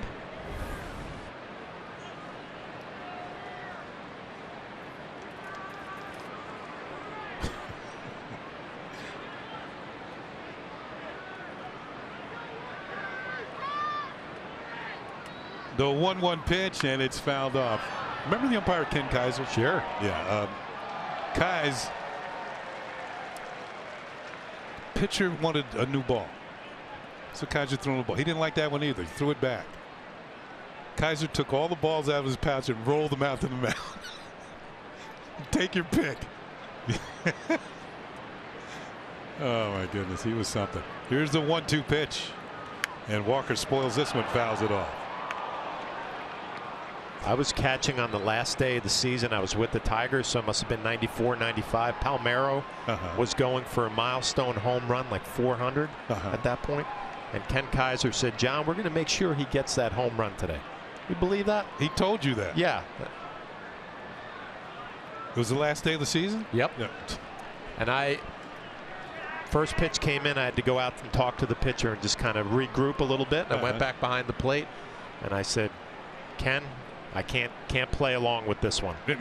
And then he was quiet the rest of the day. Did you notice any difference in the strike zone? Maybe a little bit. All right. Good thing you stood your ground. Here's a 2-2 pitch. Changeup is swung on and missed, strike 3. Yankees go in order. The end of 5.5. It's still 2-2.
aces with his 21-win season. Of 211 pitchers who have won 20 or more games in a single season, just 15 are African American, and that third pair of cleats he was deciding between was to pay tribute to them, all of their names on the cleats, and we'll see if he wears them throughout the course of the weekend. But guys, that's pretty cool. And here's the list of guys who have won 20 or more, and I'm sure you two know some of those names quite well.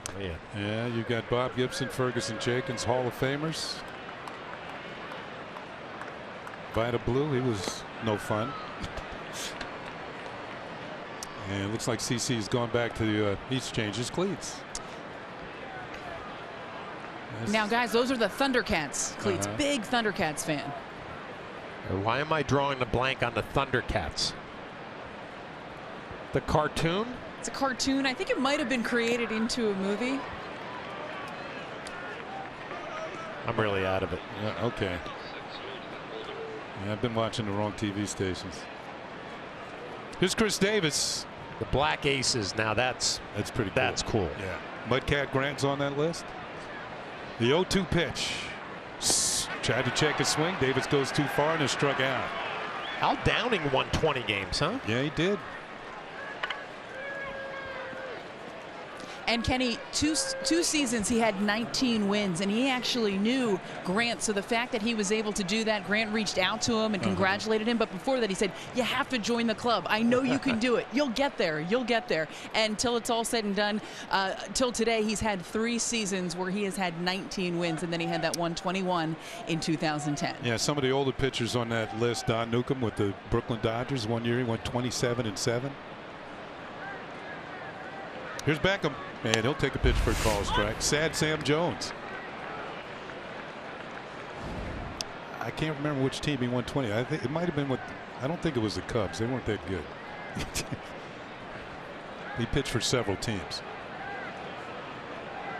Pitch to Beckham, and that drops in there for a strike. 0-2. CC now with 7 strikeouts as he struck out Davis. Aaron Boone, the manager, Larry Rothschild, the pitching coach, and everybody around the Yankees has to be very happy with what they've seen from Sabathia tonight. First inning was a little bit of trouble. He worked a little bit, but the rest has been smooth. Beckham's deep in the hole. No balls and 2 strikes. Swing and a miss. Strike 3. Sabathia now with 8 strikeouts. And again, it's that elevated fastball he has really used against this Baltimore lineup. Changing eye levels, but also enough velocity to get the fastball by some of these right-handed hitters. Another look on Yes Mo, brought to you by Mercedes-Benz Tri-State Dealers. Second time that Beckham has struck out swinging. There's Jonathan Holder. There's Renato Nunez comes up. He has struck out and grounded out. And he'll take a pitch for a call strike. By the way, Sam Jones won 20 with the San Francisco Giants back in 1959. Sad Sam Jones. Used to have a toothpick in his mouth. And a good curveball on the mound. Little half swing roller to shortstop for Torres.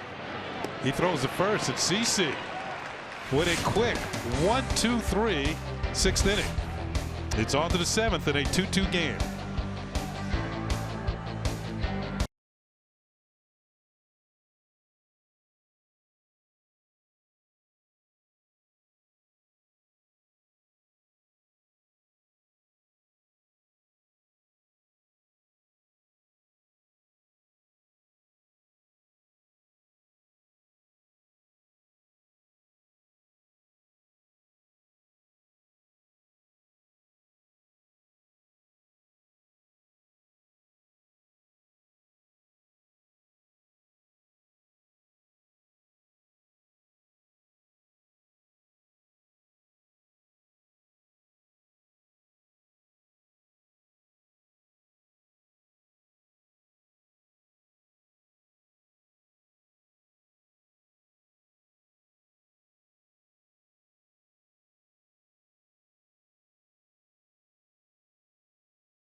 We're going to take a look at CC Sabathia and his outing tonight. Mentioned the elevation of the fastball, which has been a weapon for him. He has 8 strikeouts, a lot of those on the elevated fastball. Yankees have to be very happy with what they have seen in his return. The backdoor breaking ball, the fastball that gets Davis, breaking ball down that gets another strikeout, and another elevated fastball for 8 strikeouts on the evening for Sabathia.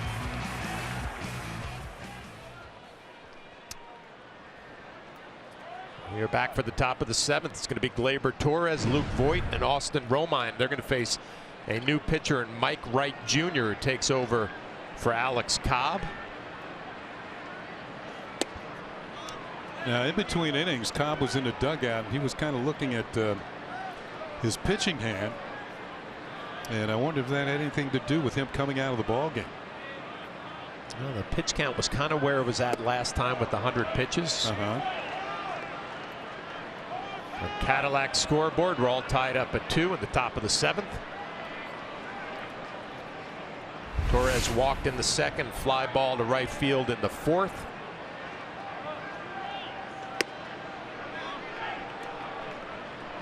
Mike Wright Jr. is having a rough month of August, an ERA over 10. They're having an ERA just over 2 during June and July, respectively.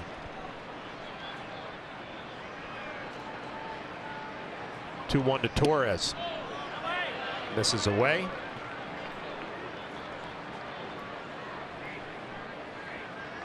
Alex Cobb had the 6 innings, 3 hits, couple of runs, the 1 mistake to Luke Voit, a 2-run home run.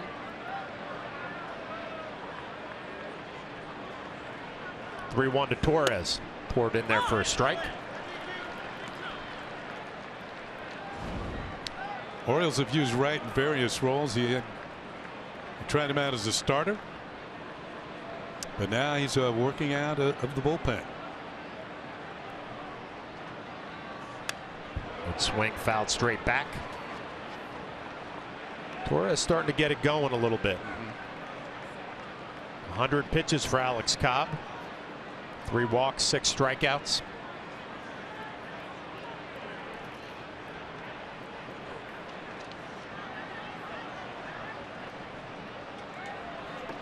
Three-two.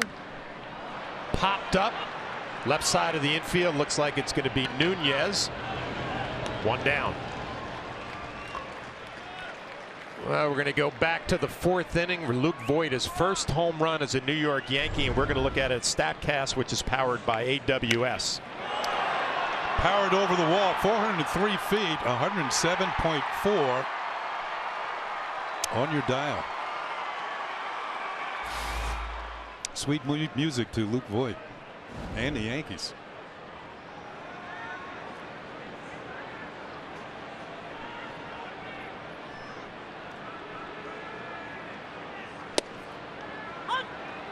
Well, we've talked about the nicknames, we've talked about the cleats, but the bats have a lot going on tonight as well.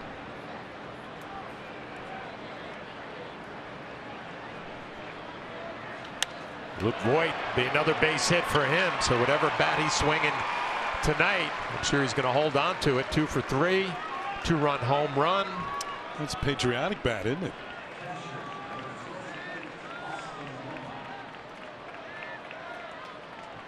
Red, white, and blue, and tan.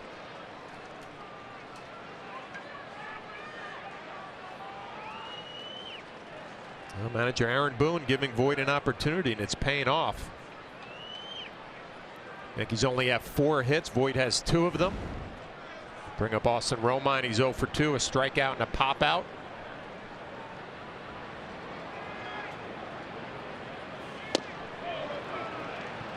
Like Austin is trying to shoot one towards right field. Right side is kind of open with Davis holding the runner on at first. Very tempting.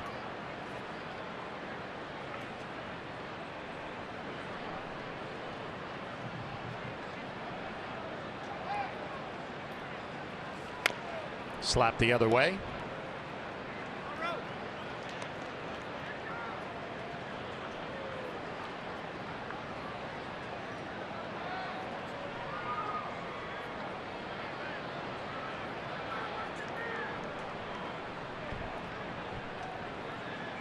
2-2 with one down here in the top of the 7th.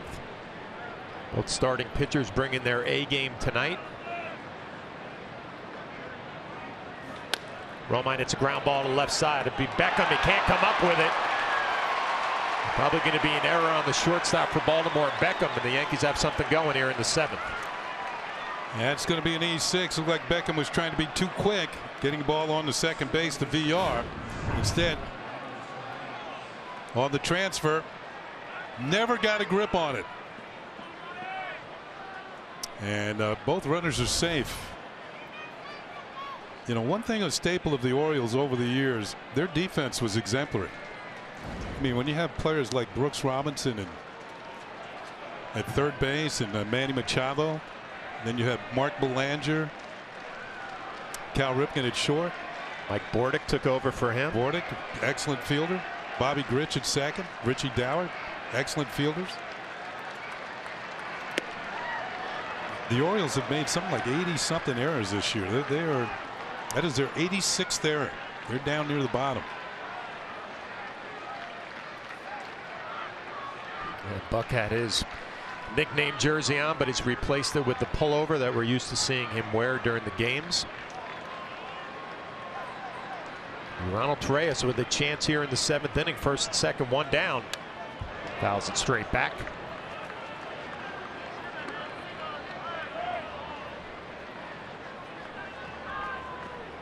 Torreyes 0 for 2, struck out in the 3rd, popped out in the 5th. Taking a long look at third base coach Phil Nevin.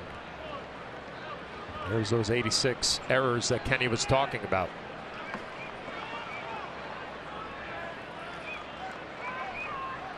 Voit off a second, Romine taking his lead off a first.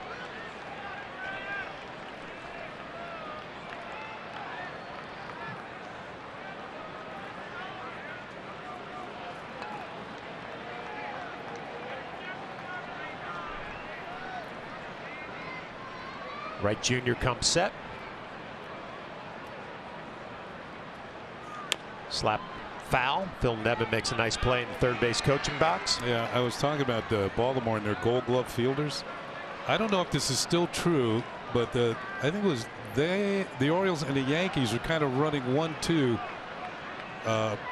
overall Gold Glove winners over the years. I think the St. Louis Cardinals were up there as well.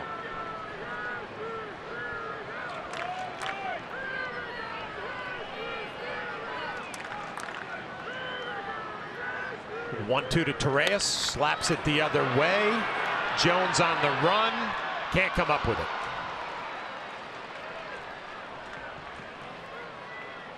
Well, the St. Louis Cardinals all those years with Ozzie Smith playing shortstop. Here's a look at it as you see Jones coming into your picture. Ball hits the warning track and hops up into the seats. That's a whole new experience for Jones.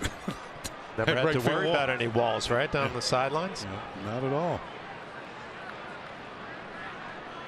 All he worried about was the center field wall and going over and making some home run saving catches. Be another 1-2 to Torreyes. Swing and a miss at a fastball elevated in the zone. Big strikeout for Wright Jr.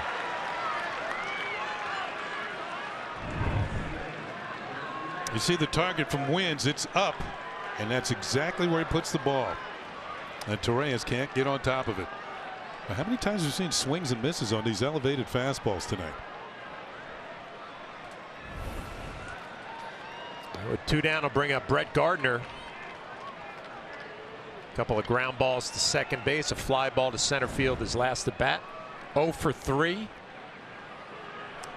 I mentioned it's Gardy's birthday, Cal Ripken's birthday, Cal Ripken Jr.'s birthday, and our producer Bill Boland's mom's birthday, Winnie. Winnie. Yeah. Happy birthday, Winnie.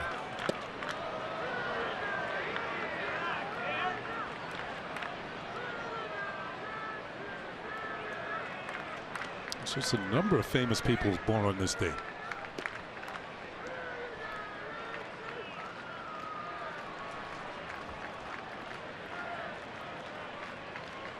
Gardner looking for a big 2-out hit here, trying to give a lead to that Yankee bullpen. Looks like it's going to be a battle of the bullpens moving forward. It's 1-0 to Gardner. Catches the outside corner, strike one.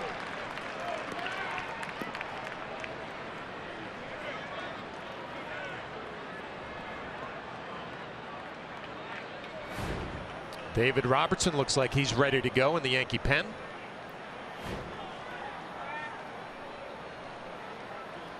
A little cranky shoulder lately, but seems like he's all right.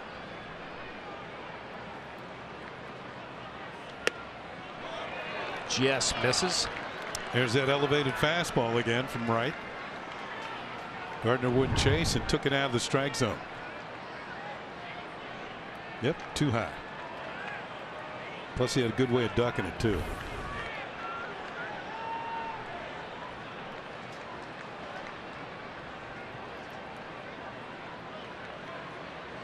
Gardner heading the count 2-1. Giancarlo Stanton waiting on deck. Expect Gardner to get a good pitch to hit here. All right, takes strike two, another elevated fastball. Doesn't look pleased with the call.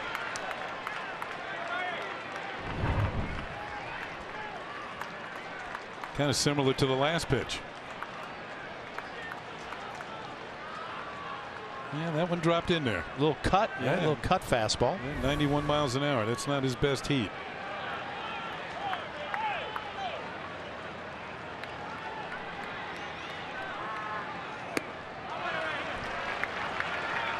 Well, full count. That's going to release the runners. Luke Voigt at second, Romine at first.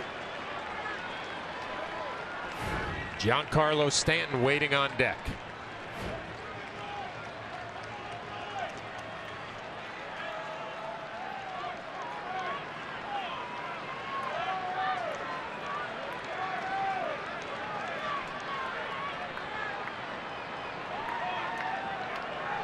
It'll be a 3-2 pitch. You'd expect Wright Jr. to come right at Brett Gardner.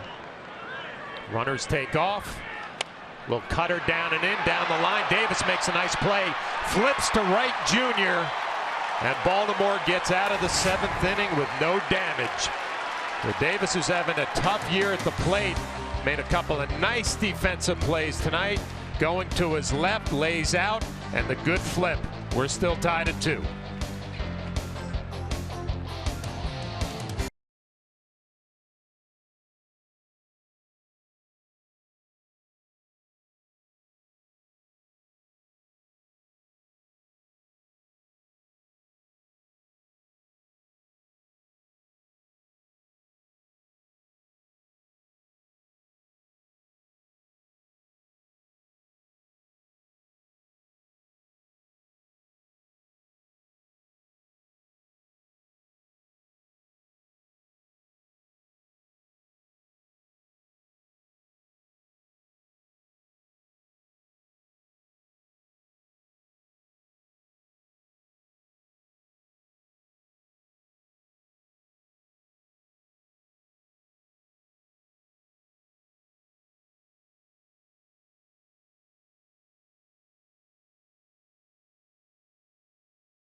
Summary, which is brought to you by your local Nissan dealers. We're all tied up at 2. CC Sabathia, like the guys just talked about, 6 innings, 5 hits, 2 runs, couple of walks, 8 strikeouts.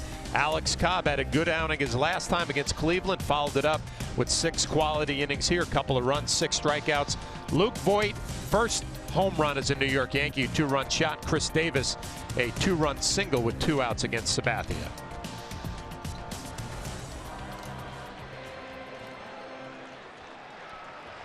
Now David Robertson making that jog in from the bullpen. And this call to the bullpen is brought to you by Planet Fitness. So Sabathia did his job for 6, hands it over to Robertson here in the 7th.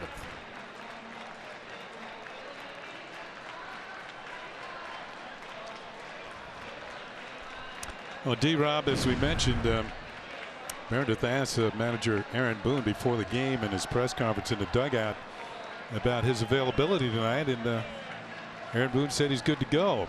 A little bit of a tender shoulder lately, but D-Rob, yeah, D-Rob usually brings that good sharp breaking ball. Variety, he's got a cutter, very good curve, and let's see how he fares here in the 7th inning. And we'll pay attention to his stuff as he's going to face 8-9-1 for Baltimore. Andreoli, Wins, and Mullins. Tomorrow, don't miss a Saturday doubleheader on Yes. Coverage of Game 1 begins at 12:30, followed by all of the action from here at Camden Yards. Then later at 6:30, come back to Yes for the Chevy Yankees pregame before Game 2 on Pix 11. So nice, we're going to do it twice. We'll take a look at the pitching probables. Be Jay Happ against Jimmy Yacobonis. And then Game 2 will be Sonny Gray against Andrew Kashner. Sonny Gray gets another shot in the rotation for the 2nd game. Sonny Gray's actually pitched pretty well against Baltimore this year. Until his last outing, he didn't do well at Yankee Stadium. But he's beaten them 3 times this year. John Andreoli 0 for 2, a foul out and a pop-up, hitting .231. The 8-9-1 for Baltimore against David Robertson.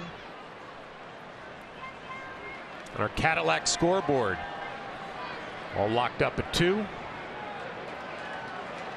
Robertson's first pitch, strike 1. Told you Andreoli claimed off waivers from Seattle. Only played 2 games with the Mariners this year. Spent most of the time at Tacoma. Ground ball to short. That's going to be off of Torres. Looked like that took a bad hop.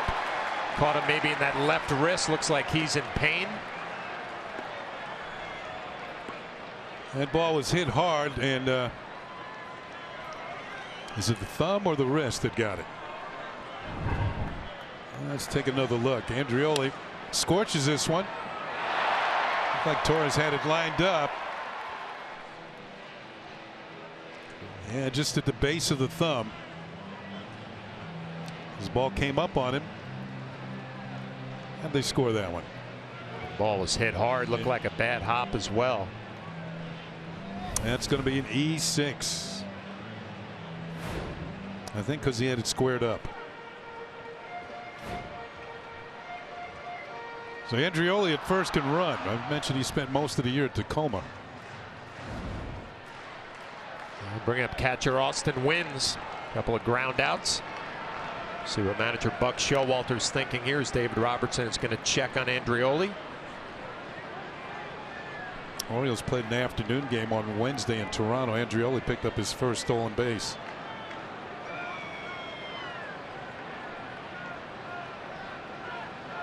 Wins squares around a bunt, gets underneath it, pops it foul.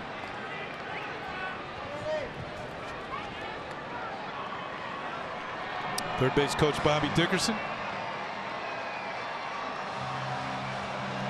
You know, one thing about giving the signs, you cannot hesitate. It has to be very smooth because opponents watch how you give the signs. If there's any hesitation, sometimes they can figure it out that there's the hot button right there.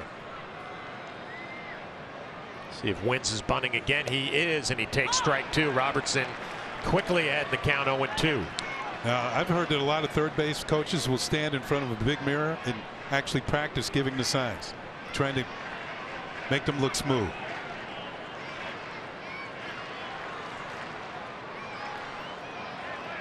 Sometimes the manager will make you bunt 0-2. Sort of like punishment. You assume Buck Showalter would take the bunt off, and he does. Wins fouls it off. course, if you bunt the third strike foul, you are out.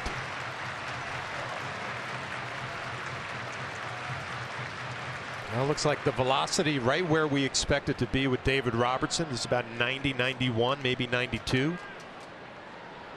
See if he goes with that big curveball in an 0-2 count. We haven't seen it yet. Meanwhile, get back to CC for a second here. He was behind in the count just twice, 2-0 and 2-1. He had 15 counts of 0-2 or 1-2. Well, he was pretty sharp tonight.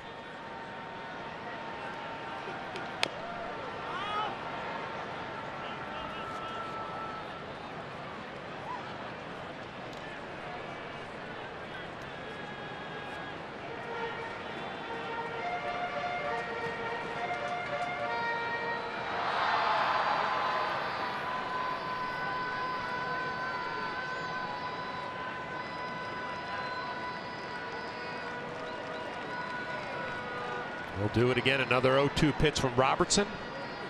Goes with that fastball and just throws it right by Wins.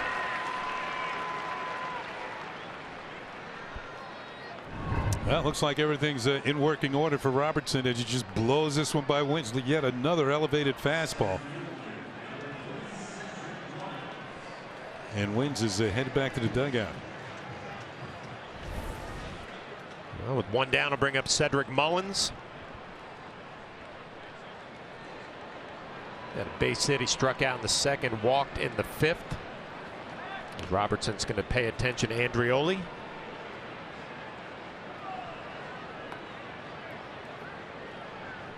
Mullins, a switch hitter, hits better from the left side.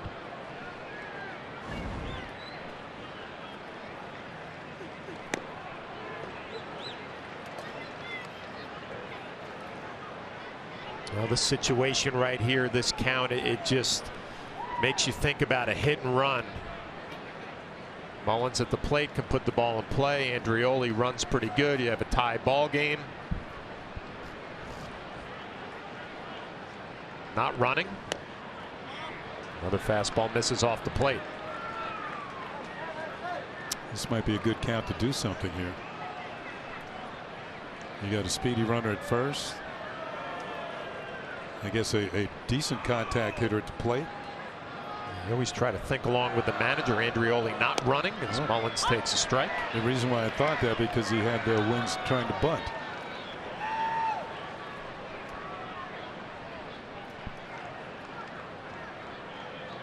Still ahead on the count, though. So Romine wants a fastball away. And another good one for strike two. Yeah, well spotted over that outside corner.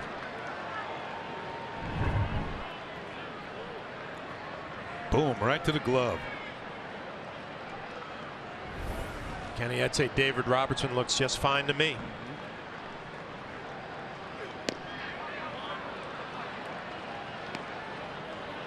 All right, I got to think that Andrioli is going to be on the move here, 3-2.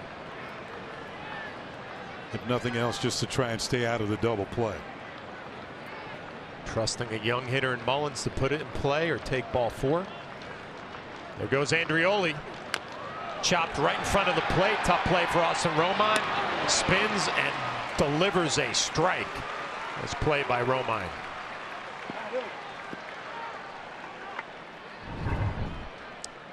First of all, here's the chopper. Then the problem comes because Mullins can fly. Gets rid of the mass, turns, fires, no hesitation. Right on the money, the Voit. Take a look at this on Yesmo, brought to you by your Mercedes-Benz Tri-State dealer. There's the mass going one way, Romine going the other. Quickly picks it up and throws a dart to first base. Mullins is retired. Here he is coming out of the box. He's thinking maybe I have an infield hit. Oh no, not this time. A nice play by Romine. You have to make a decision. Do you come around it and get your momentum going to first? Jonathan VR. An opportunity here with 2 outs, runner in scoring position. You know, one thing I've noticed with all these acquisitions that the Orioles have made, maybe not all of them, but most of them, they're trying to bring players around who can run a little bit. You know, maybe trying to get away from that home run or nothing type offense they've had the last few years. VR hits one to left field. Gardner going back. It's deep. and it's gone. A two-run home run from Jonathan Villar going the other way. Baltimore leads 4-2.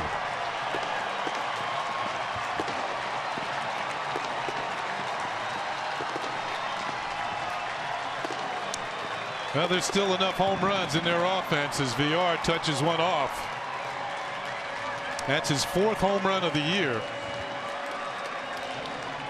It gives Baltimore a 4-2 lead. Looked like it was out over the plate, and he goes with it. That's about, what, 2 rows deep here at Camden Yards. He's thinking, don't go out, but you got to remember, very friendly confines here at Camden Yards. 364 to left center field. A home run hitting park.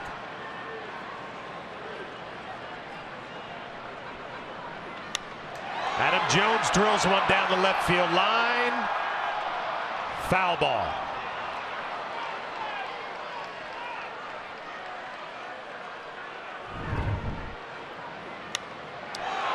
Well, Jones is the all-time leader in home runs in this ballpark.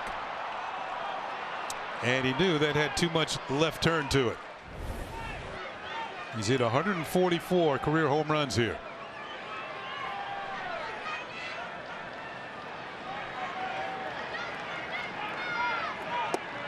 Oh, good breaking ball from Robertson. Heading the count 1-2.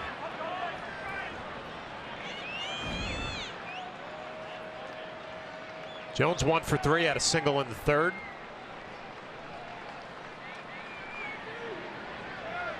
Comes a 1-2. Be a fly ball in the left field. Brett Gardner will be an easy play for him.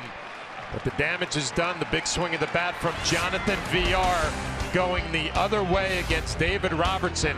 Wasn't a bad pitch, but as Kenny told you, Baltimore a good place to hit. The O's lead 4-2.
Of a 2-run deficit as we go to our Hyundai scoreboard here in the 8th. Baltimore leading 4-2. Stanton, Hicks, and Andujar for the Yankees here in the 8th against Mike Wright Jr. Stanton takes way outside for ball 1.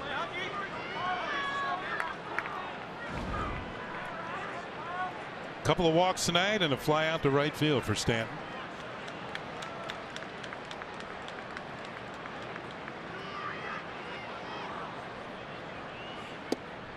Ball 2. 2 balls and no strikes.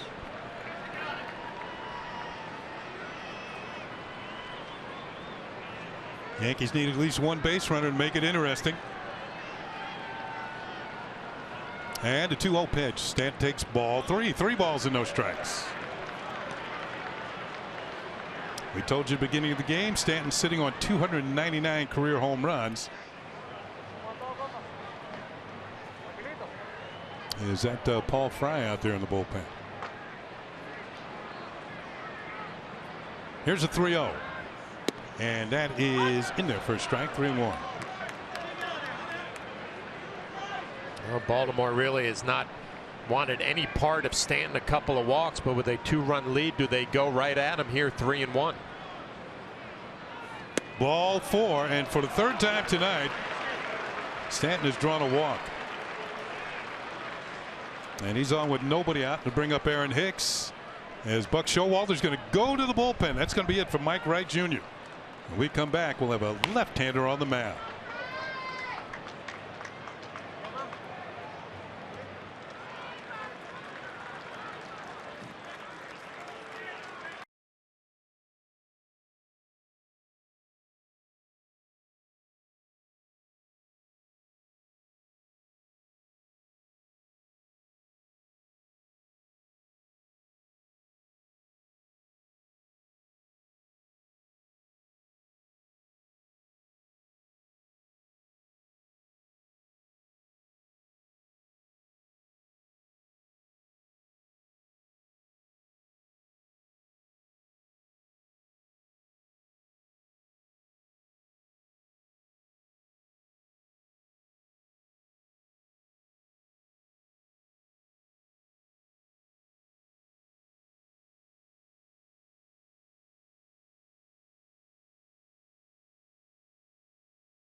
Reproduced or retransmitted in any form, and he counts the descriptions of this game may not be disseminated without the express written consent of the New York Yankees. New pitcher on the mound for Baltimore is left-hander Paul Fry, and this will be his 22nd appearance of the year. Looks like he's done a pretty good job. 22 strikeouts in 22 innings. 6 walks, and opponents are hitting .211 against him. And there's his nickname, Papa Frita, which means it's sort of like French fries in Spanish. And that was a nickname given to him by former Latin teammates when he was in the Seattle organization. Here's Aaron Hicks with a man on. Hicks representing the tying run. Tonight he is single. He is struck out, and he's also been robbed of a hit. Nice play by Chris Davis over at first base. Switch hitter jumps over to the other side of the plate, and he swings at the first pitch and pops it up. Shortstop Beckham will put it away, and there's one out.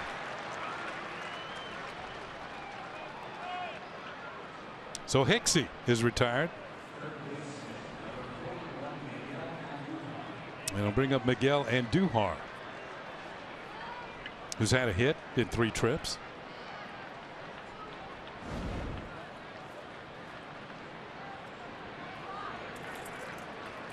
Yankees down by 2 here in the 8th inning.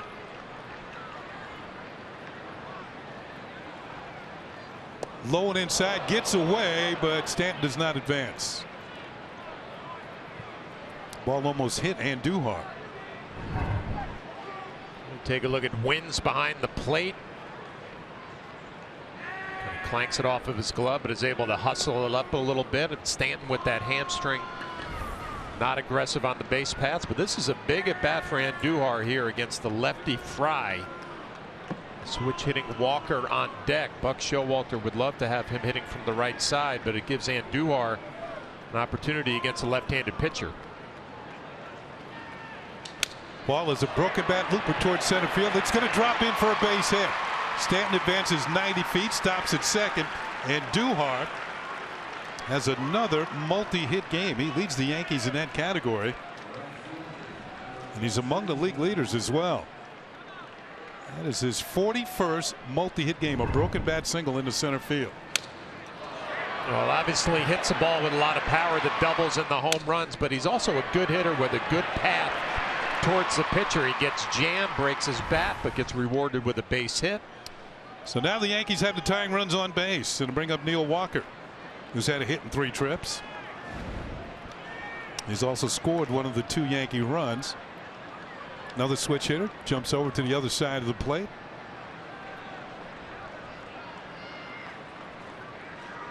Fried misses with a breaking ball. Ball 1. Alex Cobb started for the Orioles. 6 innings, 2 runs, 3 hits, 6 strikeouts and 3 walks. Mike Wright Jr. went an inning with a hit, strikeout and a walk, and now Paul Fry.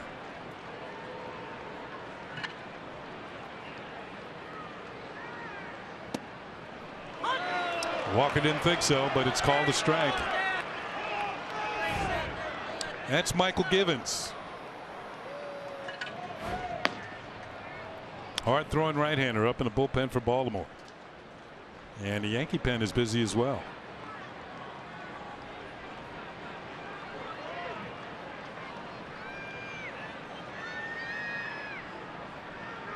Breaking ball is looped foul down the right field side and off the screen. Jonathan Holder.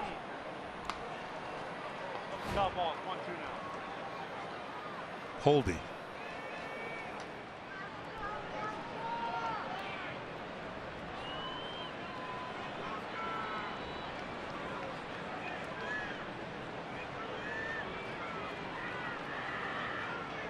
Breaking ball, loop towards left field. This is going to drop in for a base hit. Stanton making sure only goes to third base, and the Yankees have the bases loaded and 1 out.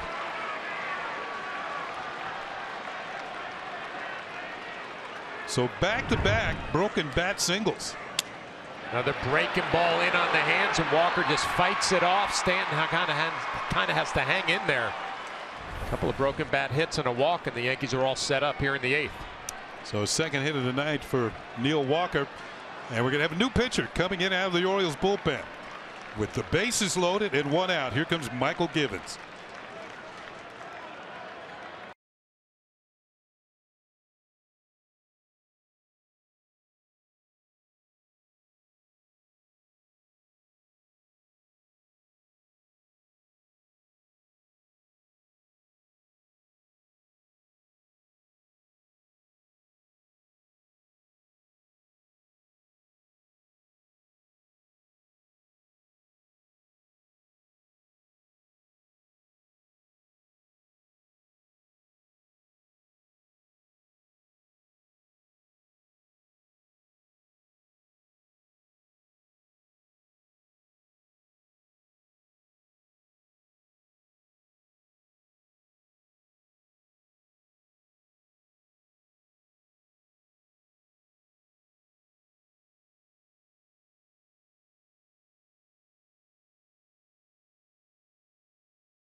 In part by the new film Operation Finale. Discover the true story of the hunt for Hitler's deadliest lieutenant. That's in theaters August 29th. By People's United Bank. No mascot, but lots of fans. Member FDIC. And by your Tri-Honda dealers. Hurry to your local Tri-Honda dealer for great deals on all models. Here's one of the bats that's in play tonight. New pitcher is Michael Givens. And with the departure of several members of the Oriole bullpen, he has taken on a bigger role. Gleyber Torres up with the bases loaded and 1 out. Here in the 8th, Yankees down by 2. First pitch inside for ball 1. Torres looking for his first hit of the night. Has drawn a walk. That was back in the 2nd inning. Givens can be tough on righties with that low 3/4 arm angle. Kind of slings his fastball. Sweeping slider. There's a call strike, and it's 1-1. Yankee dugout not happy with James Hoy behind the plate. A couple of low strikes. One to Walker. Now one to Gleyber Torres.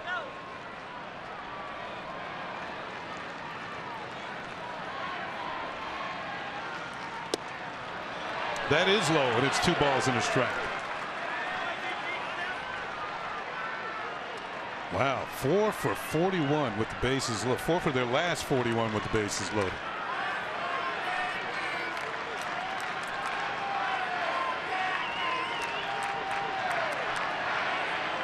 Swing and a miss. And the count levels at 2-2. That looked like a slider. Yeah, Givens has enough velocity with the fastball that you have to respect it if you're Gleyber Torres. And that low arm angle coming from down under. That sweeping slider that just goes away from you.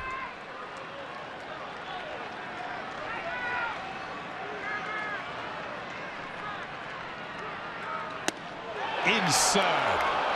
Full count. Gibbons thought he might have picked off the inside corner. 96, and you can see Gleyber Torres was sitting on a breaking ball. He didn't get it. And the fastball just misses off the plate in.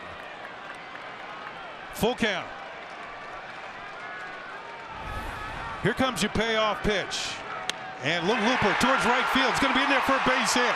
Stanton scores. Here comes Andujar. Here's the throw to the plate, and he is safe as the ball gets away from Wins. And the game is tied at 4.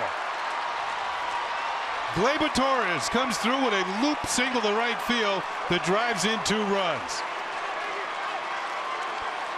Well, we just showed the numbers. The Yankees struggling with the bases loaded lately.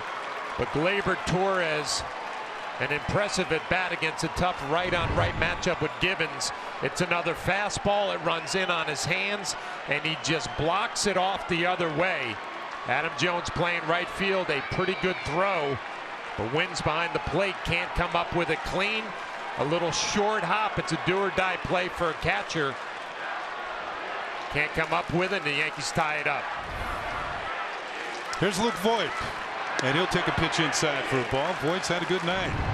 2-run homer, his first as a Yankee. Here's another look. Yeah, Wins goes up the line, and you just hope as a catcher you come up with it clean. You can see Andujar sees the ball, makes the call. James Hoy follows it up. 4-4 game. Pitch to Voit, and he fouls it off. A ball and a strike. Voigt's 2 for 3 tonight with a homer.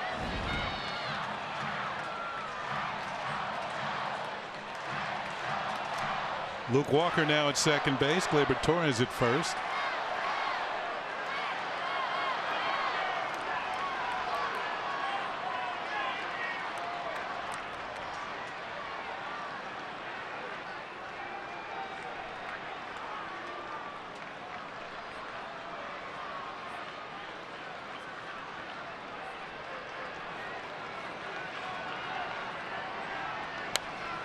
Fouls this one back.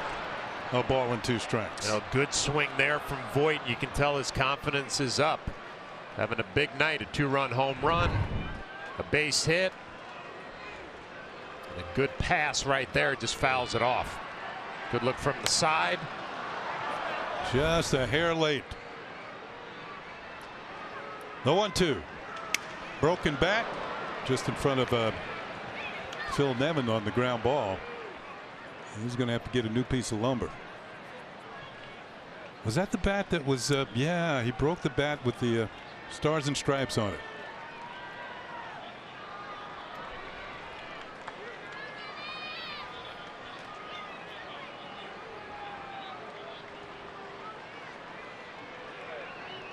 Still only 1 out. El Acido up in the Yankee bullpen.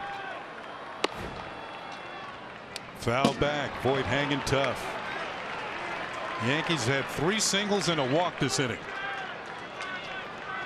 You can see Voit is into this at bat. Got jammed with a fastball, but was able to spoil a breaking ball.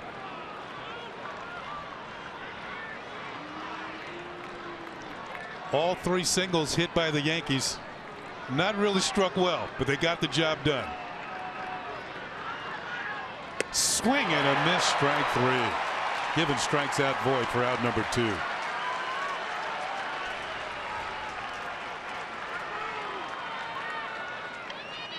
And that'll leave it up to Romine here in the 8th.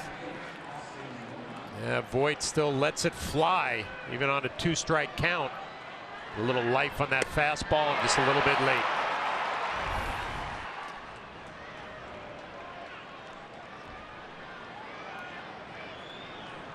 Looks like we got timeout over at first as Gleyber Torres is adjusting a shoe or shoestring. He's ready now.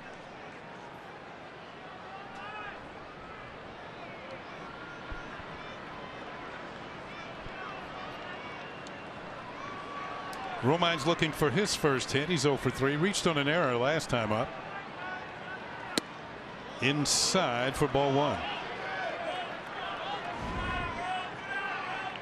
Romine has hit well this year with runners in scoring position.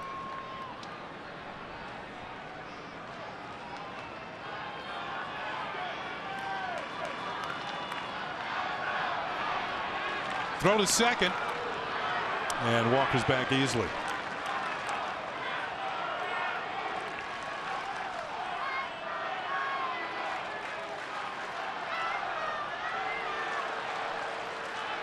Career high 8 home runs for Romine this year.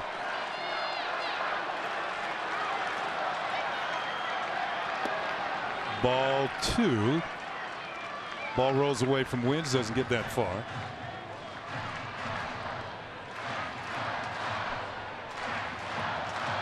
Very shallow in right field is Adam Jones.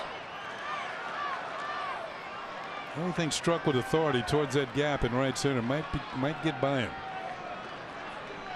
He's looking for a play at the plate on a base hit in front of him. Ball 3. 3 balls and no strikes. On deck is Toe. Ronald Torreyes.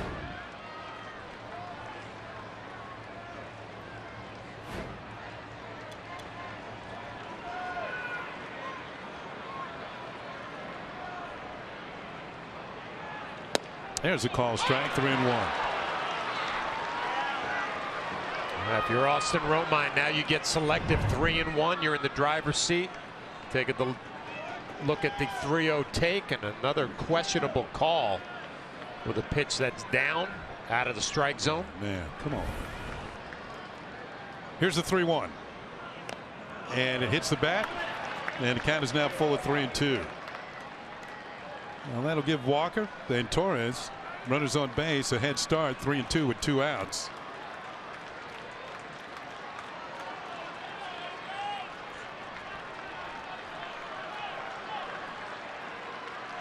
Givens faced with another payoff pitch here. It's on the way, and it's inside, ball 4. He walked him, and the bases are loaded again.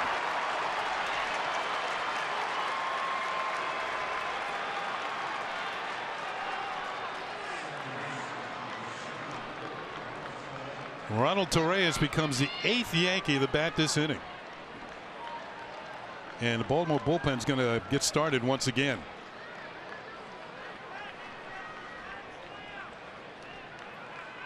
And is Tanner Scott, a left-hander.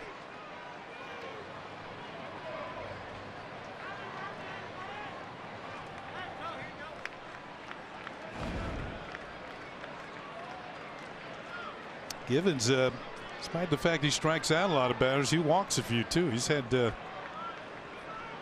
now 27 walks in less than 60 innings. And he's got Torreyes at the plate, not the biggest of targets. Outside for ball 1.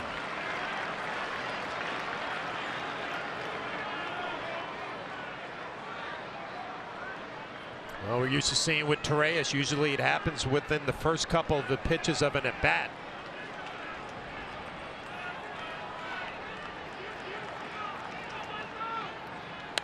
Fouls this one off. Count evens at a ball and a strike. Toe trying to come up with a big hit.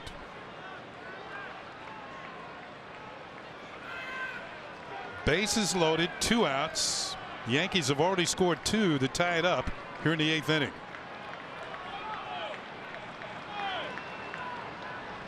Swing and a miss, and it's 1-2.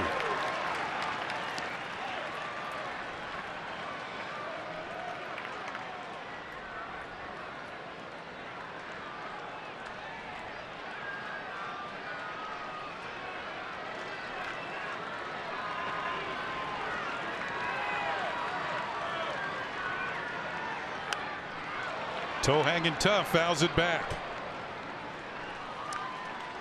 Well, tonight's attendance 27,150 on this Friday night. The Orioles have averaged just over 20,000 a game here at Camden Yards this year.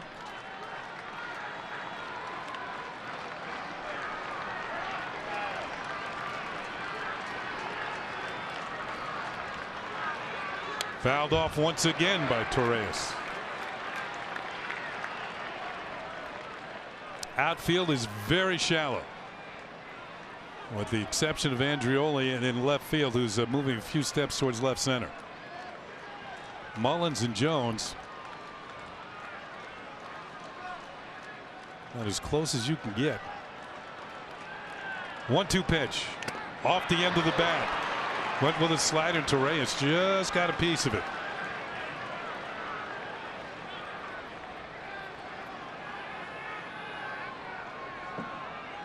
Givens, the 4th Baltimore pitcher of the night.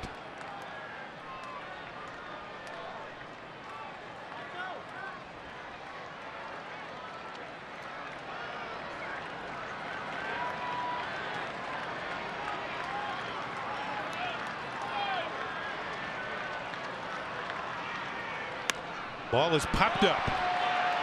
Chris Davis makes the catch. The Yankees leave the bases loaded, but they score 2 here in the top of the 8th at the end of 7.5.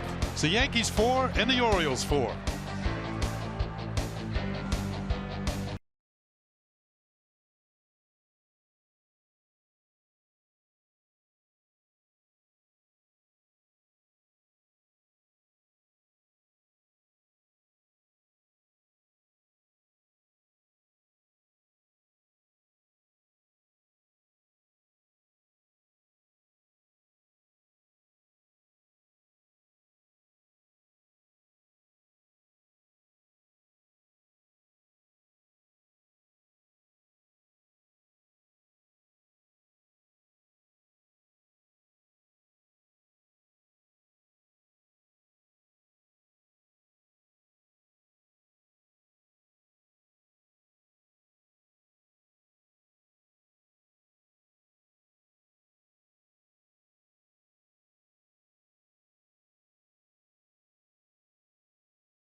The pinstripes. See Chance Adams make his major league debut. Then on Tuesday night, don't miss an all-new episode as the Rail Riders make a push for the postseason spot.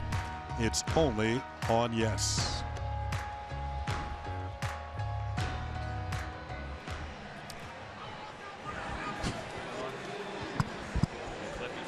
Well, you can't help but notice the fact that Dylan Betances is wearing bright yellow cleats. There's a story behind it, Kenny. It actually represents the colors of the first uniform he wore playing baseball growing up. So he wanted to pay homage to that team back in the day, remembering where he came from and the first time he put on a uni. All right.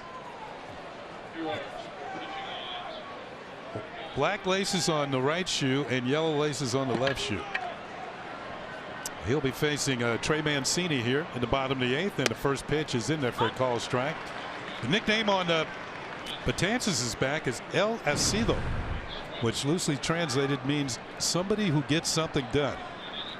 He's getting it done lately. Oh yeah. Swing and a miss. That's Trey Mancini. 0-2. Kenny, were you superstitious? Not to the point that it was, overbearing. Because over Dellen's last 32 games, he has a .57 ERA. Now, if I was rolling like that, I don't know if I'd be throwing the yellow spikes out there with the different shoelaces on. You know what? If you're going that good, nothing's going to stop you. It's going to bother you. There you go.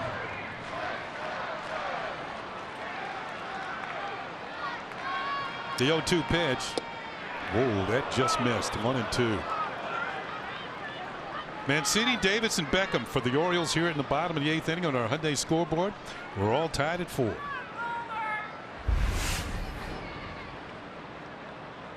Little bouncer to the left side. Charging is Andujar. Comes up with it. Throws on the run, and there's one out here in the 8th. Andujar was out here earlier working with Carlos Mendoza, the infield coach. And we've seen that a lot lately. Oh, charging the ground ball, comes up with a clean. Now it's just a question of getting a good grip. The accurate throw on the run. So 1 up and 1 down. They'll bring up Chris Davis. Davis had a 2-run single in the first inning off CC. There's Carlos Mendoza in charge of the infielders. Davis takes a pitch outside. Since that single, Davis has struck out twice.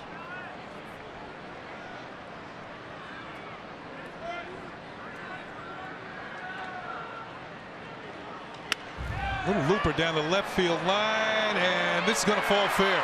Davis takes a turn, and he's going to hold at first base as Gardner gets the ball in quickly. So Chris Davis with a bloop single down the left field line, and he's on with 1 out.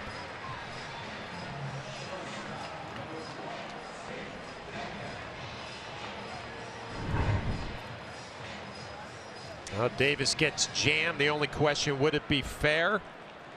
It was, and Gardner did a good job hustling it up, and the strong throw to hold Davis to a single.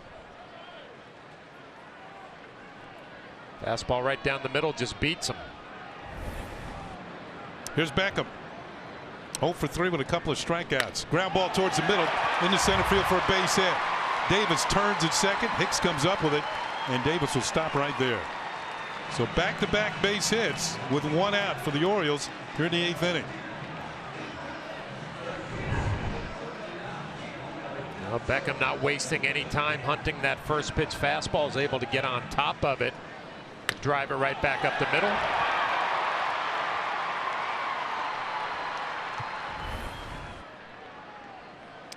So 2 on with 1 out to bring up Renato Nunez, the third baseman. Struck out, grounded out twice.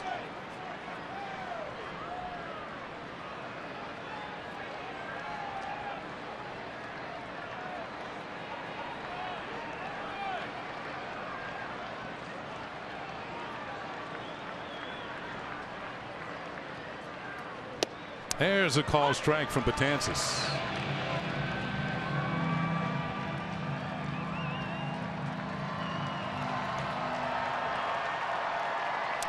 The season series is tied at 6.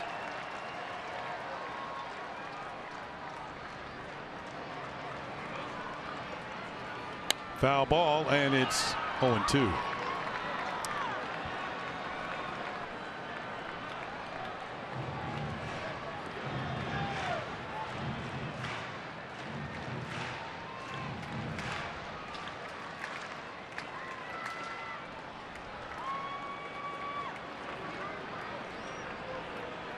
Nunez in the hole.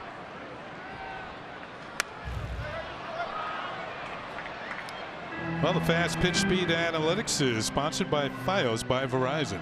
99 miles an hour. Dylan Betances. Give Nunez some credit there. I mean, he had a couple of breaking balls and then 99 miles an hour up, and he fouled it off. Give himself another look here.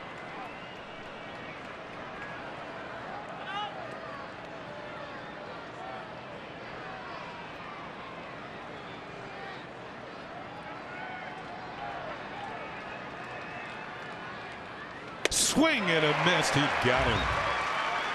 2 down. 98-mile-per-hour fastball. It's been one of the biggest differences with Dellin turning his year around. Not as reliant on that breaking ball. The confidence to throw his fastball with 2 strikes and throw it by some hitters. Not nearly as predictable as he was early on. So 2 outs and 2 on. And the recently acquired John Andrioli will come up. 0 for 3, reached on an error and scored in the 7th. There's that breaking ball. It's nasty. Isn't there for a called strike?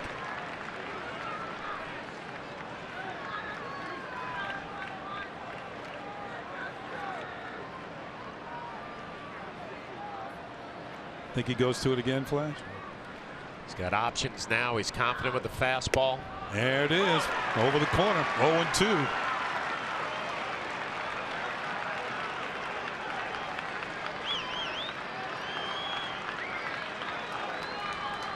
So Betances way ahead on the count. 2 on, 2 out.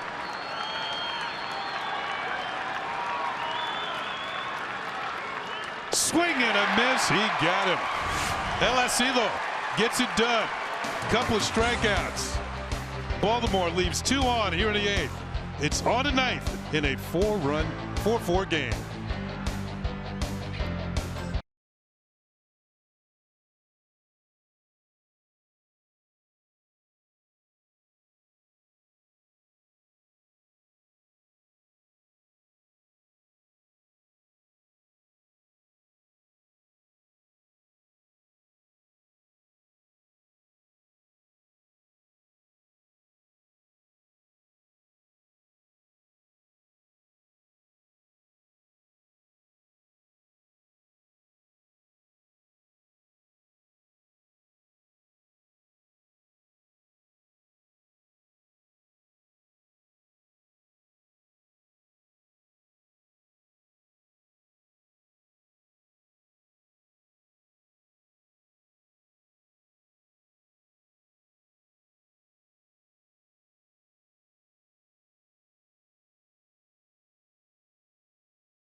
And all the local teams. Let's get an entertaining twist on the headlines from around the sports world. Catch TMKS on Yes every weekday starting at 3. Moon over Baltimore. Is that the sea of tranquility up there, Flash? Nothing tranquil about this game as we head to the 9th inning, tied at 4. Top of the order for the Yankees. Gardner, Stanton, and Hicks facing a new pitcher, left-hander Scott Tanner. Hard throwing should say Tanner Scott. Hard throwing left-hander. 7 times this year in 1 inning of work he has struck out the side. 58 strikeouts in 39 2/3 innings. So Tanner Scott in there. And Gardner takes a pitch in the dirt for ball 1. Yeah, the 21 walks in 39 2/3 kind of jumps out at you here in the 9th inning in the top of the lineup for Brett Gardner. If you can be patient, disciplined at the plate, he will walk you.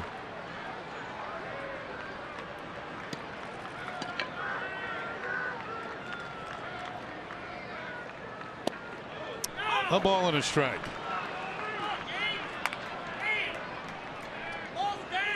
Well, it's been a constant theme tonight. James Hoy, the home plate umpire, and the borderline strikes down. Yankees don't seem to be getting the benefit of the doubt on those calls. The 1-1. That hangs high. Breaking ball with no bite. It's 2-1. Yankees looking to break a 4-4 tie here in the ninth.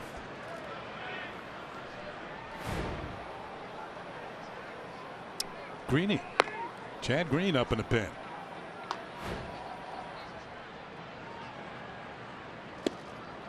Two and two on Gardner.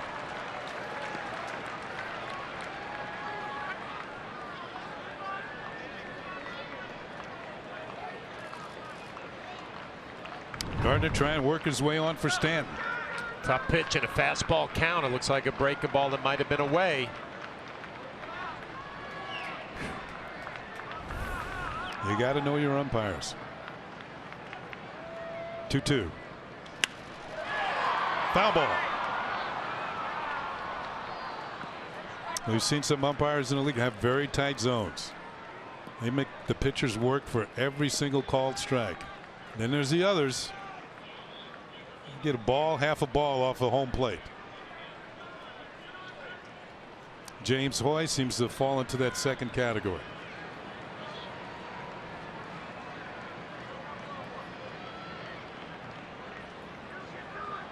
Gardner fouls it off.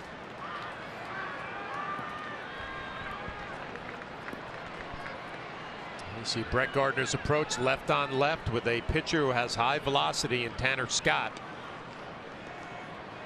Not thinking about trying to pull him. You're just thinking about staying middle of the field the other way and fighting him off. Gives you a chance on that breaking ball if he goes to a 2-2. Yeah, the middle of the field is kind of open. Bouncing ball towards the middle and into center field for a base hit. Once Gardner got 2 strikes and was fouling balls off to the left, Beckham took a couple of steps to his right. You can see Brett, that's about as much emotion as he'll show on a base hit, but you can tell he battled for that. Fought off some tough pitches, staying inside it and fighting it off the other way, and gets rewarded with a 3-hopper up the middle. Good start here to the 9th inning for the Yankees. So Gardner represents the go-ahead run. And he'll bring up Giancarlo Stanton. Hasn't got much of a chance tonight. He's walked 3 times and fly to right.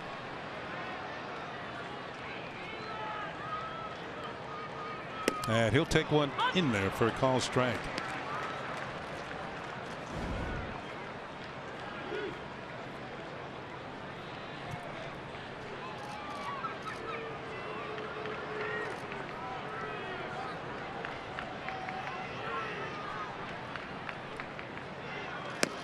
That is high. 1-1.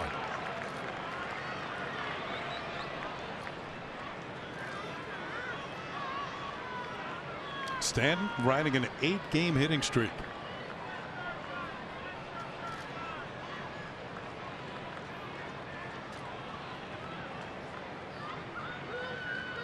Fouled at the plate, and it's a ball and 2 strikes.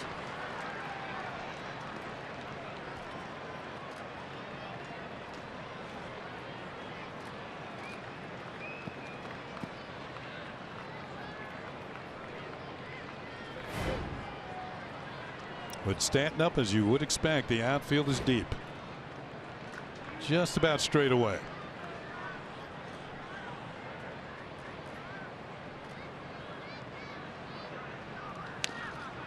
Looked like a slider. Fouled at the plate once again.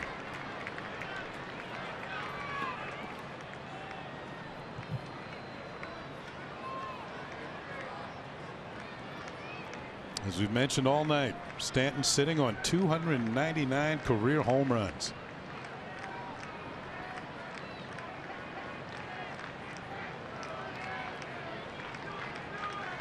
Slider is low. He wouldn't bite. The count is 2-2. It is Quinn Wolcott, the first base umpire, with the call. They take a look from the side. Clearly did not go. Good call by Wolcott. 2 balls, 2 strikes.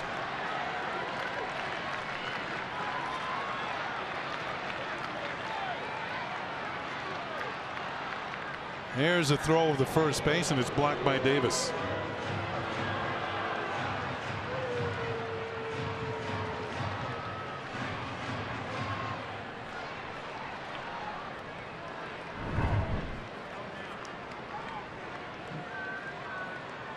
Yeah, Davis keeping the ball in front of him.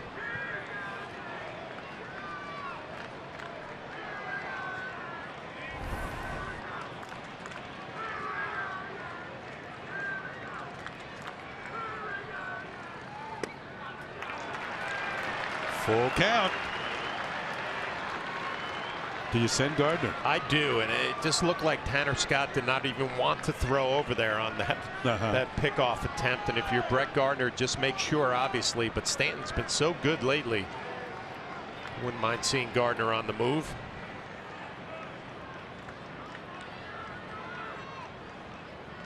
Not there. He goes on the 3-2 pitch, and it's fouled off. He got a late jump.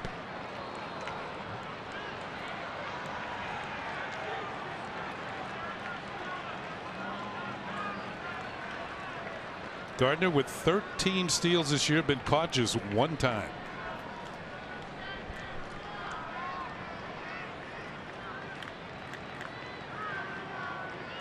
There he goes again. The pitch is hit high in the air to left field. Andreoli went back, now comes in and makes the catch for the out.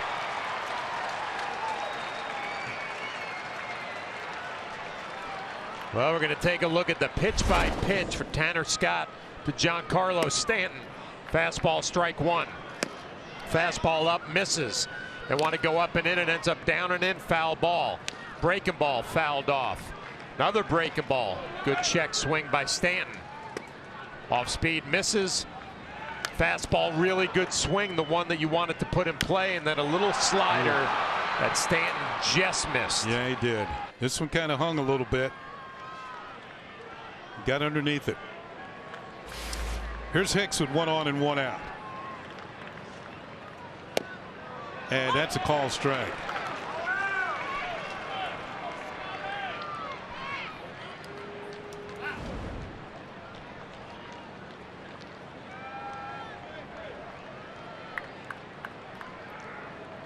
Hicks looking for his first hit of the night. He's 0 for 4.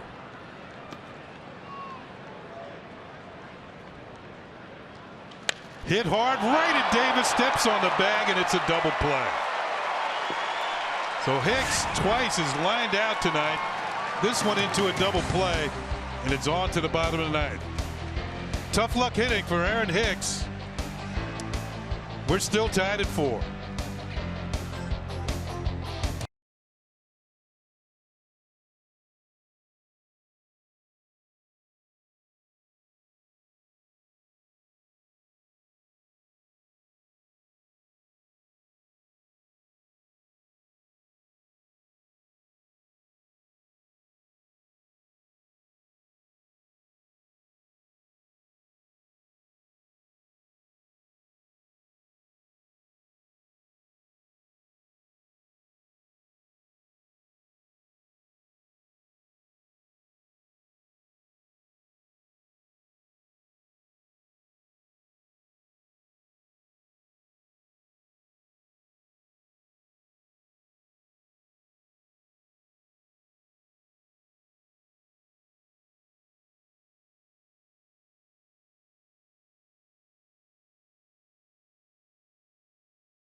Chad Green in his 4-4 ball game. Green trying to move it on to extra innings, making his 51st appearance of the year. 52 hits in 60 innings to go along with 70 strikeouts. He's added a little bit of a new wrinkle, Flash. He's gone to a changeup a little bit more. Yeah, a little changeup, so he's not as predictable. Obviously, that bread and butter pitch is going to be the fastball that he's able to sneak by some hitters. But now just throwing a little different thought out there that I can throw a little slider, a little changeup, and obviously have that fastball as a big-time weapon. So he's the fourth Yankee pitcher of the night. Sabathia started, followed by Robertson, Betances, and now Green.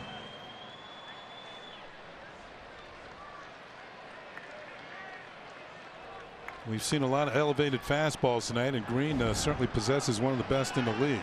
Here's Austin Wynns. Grounded out twice and struck out. After Green, will be back to the top of the order in Mullins and VR.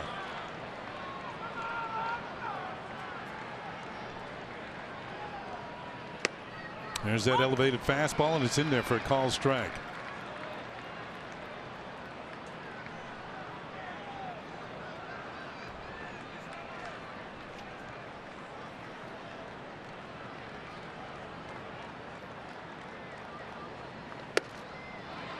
Quickly, no balls and 2 strikes.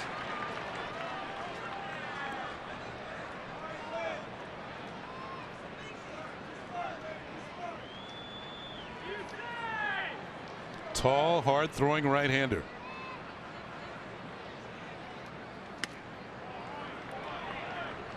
One and 2. I think back to Chad Green's last outing Tuesday in Miami. He got himself into some trouble, was able to work his way out of it.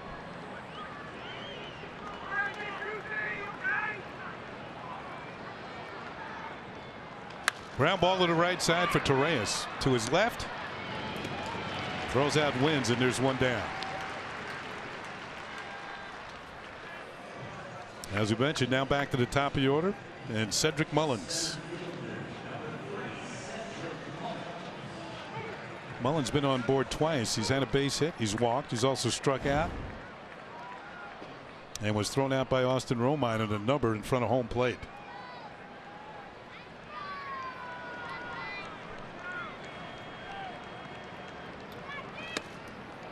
Upstairs, ball 1.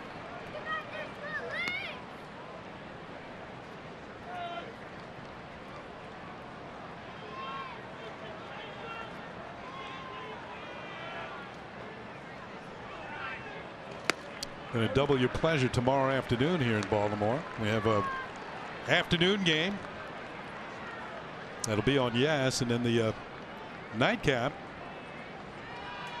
will be on Pix 11. Hope you stay with us. Long day of baseball. That pitch is high, and it's 3-0.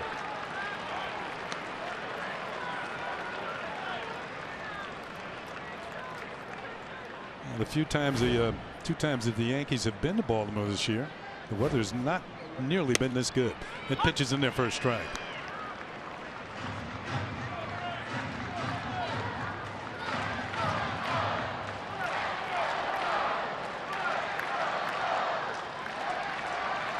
The 3-1. Foul tipped at the plate, and the count is now full at 3-2.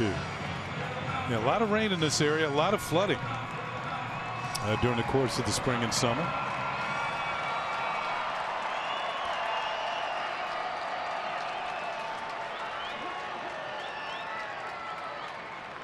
Chad Green has fought the count back to full. The 3-2 pitch. Swung on and missed, strike 3. Got him on the high fastball. Chad Green picks up a strikeout. Well, Mullins was disciplined early in the at-bat, but he expands the strike zone up, and you can tell the disappointment as Chad Green able to come all the way back. 3 fastballs in a row. The last one out of the strike zone, and a young hitter helps Chad Green out. Baltimore hitters have struck out 12 times tonight. Here's Jonathan VR. He too has struck out once. That's in there for a strike, but he also had the big home run in the 7th inning off David Robertson that gave the Orioles a 4-2 lead at the time. The Yankees fought back and tied it up. The very next inning, swing and a miss, and it's 0-2. I don't think we're going to see any changeups from Chad Green tonight. He's pretty proud of his fastball. Yeah, I was about to say he's pumping gas tonight. High octane.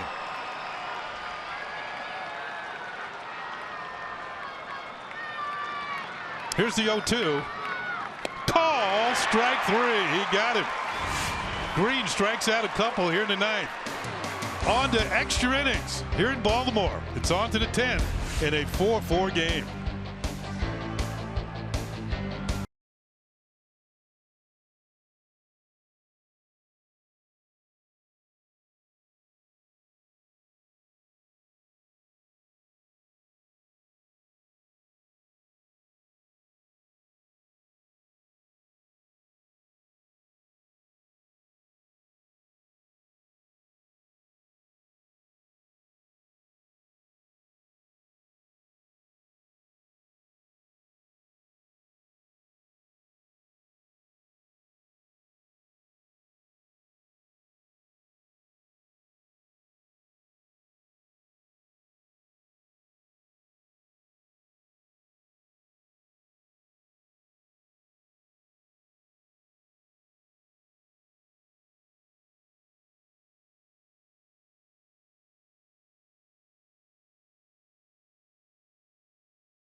T&T, official sponsor for extra innings.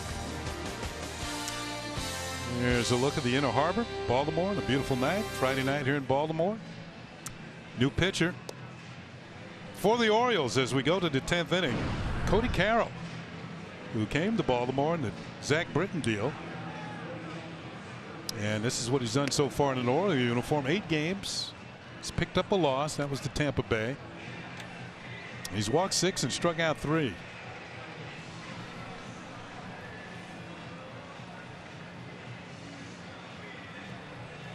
That was that trade on July 24th. Carroll, among others, coming to Baltimore in exchange for Zach Britton. CC. Now CC started the game, didn't he?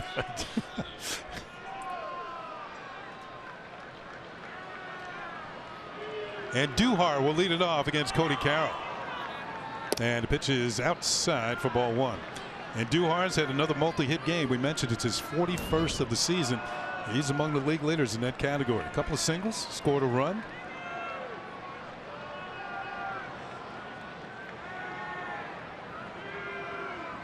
Ball hit on the ground towards second for Villar. He straightens and throws, and it's 1 up and 1 down here in the 10th.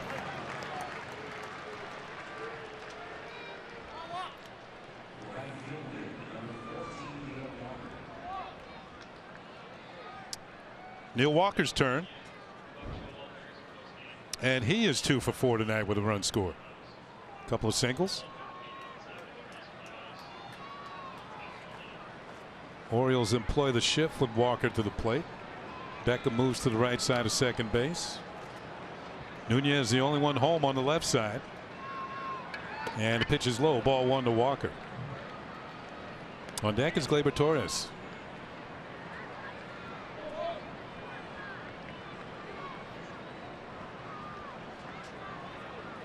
Now, if the Yankees need any incentive going into extra innings here, all they have to do is look out at the scoreboard. This pitch is fouled off. Tampa Bay is hammering the Boston Red Sox. It's 10-3 in the top of the 9th at Tropicana Field.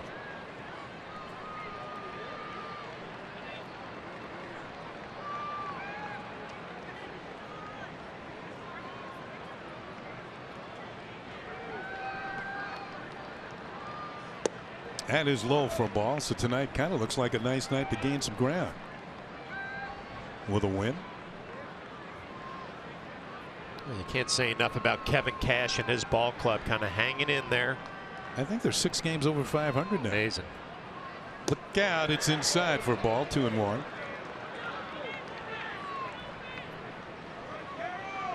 Well, you can see what Baltimore got back in there, the standings. The Rays 67 and 61 coming into today. I just think the maneuvering of the pitching staff has been, it's worked for them. That pitch is a call strike, and it's 3-2 now on Walker. With the so-called openers, pitcher maybe faces 6 batter at the minimum to begin the at the maximum to begin a game.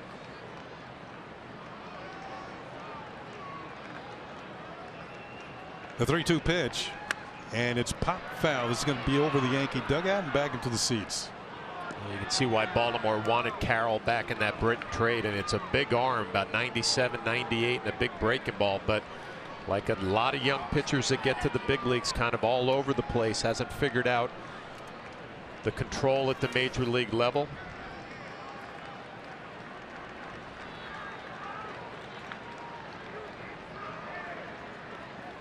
Ball hit on ground foul. Just looked at as he came set there. Was that a tattoo on his right elbow, or was that a scar from Tommy John? Let's see. He's not really facing us. Yeah. There it is. Oh, that is a wow. It's hard to tell. Scar that he turned into a tattoo, like a baseball seams. Okay. This ball's hit well to right center field and deep. Going back is Mullins. This one is gone. A home run for Neil Walker. And the Yankees lead 5-4. Man, has he been hot. His 3rd hit of the night puts the Yankees out in front. Well, he's done everything the New York Yankees have asked him to do, including playing right field. But big hit after big hit recently for Neil Walker. Walking. You can hear them in the dugout. And by the way, that's a first for Cody Carroll this year. He had not given up a home run in the minors or in the major leagues. And he picked the most inopportune time to give up his first. Here's Gleyber Torres, who has a base hit and a couple of runs batted in. And he'll take a pitch for a call strike, and it's 1-1. Well, for Neil Walker, you get a little hanging breaking ball, middle of the plate, and it just speeds your at bat up just enough to drive it into the seats in right center. 2 balls and a strike on Gleyber Torres. So a 1-out home run for Neil Walker here in the 10th inning, and the Yankees have a 5-4 lead.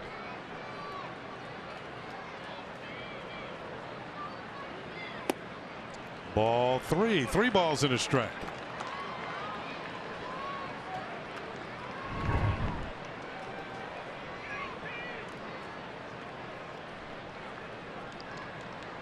High fives all around in the Yankee dugout. Ball 4. Gleyber Torres draws a walk. So he's aboard with 1 out. Neil Walker, first 55 games, 185 with a couple of home runs, 15 runs batted in. The last 33, hitting .311 with 6 home runs and 22 runs batted in. Former Oriole Zach Britton warming up for the Yankees. And Roger McDowell, the pitching coach, after the mound.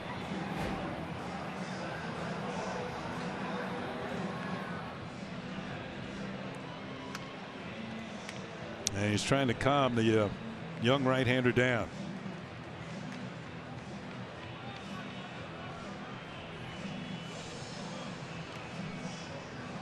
Home plate umpire James Hoy on the way out to break up the meeting, which is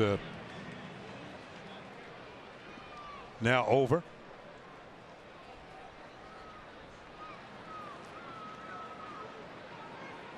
And Carroll will be facing Luke Voigt, who's had a couple of hits, including a home run, his first as a Yankee. It was a 2-run shot back in the 4th inning. Yankees 5, Baltimore 4. And the first pitch to Voigt is low for ball 1.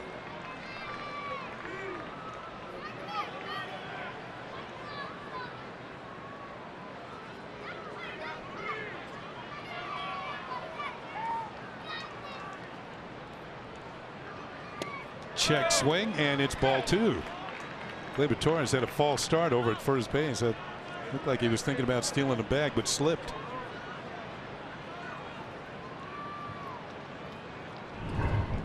Take a look at Gleyber taking his lead, a little false step. Close pitch that did not go Carroll's way, so Voit now in the driver's seat 2-0. Check on the runner.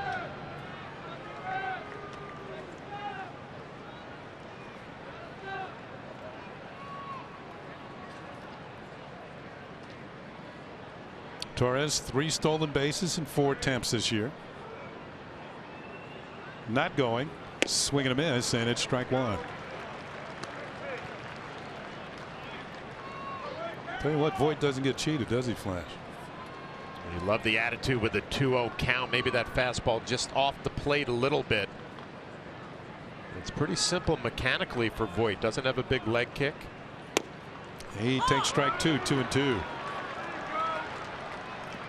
That pitch has been called all night. I guess you could say James Hoy behind the plate has been consistent, right? So you're a New York Yankee at this point in the 10th inning. You know he likes the low strike.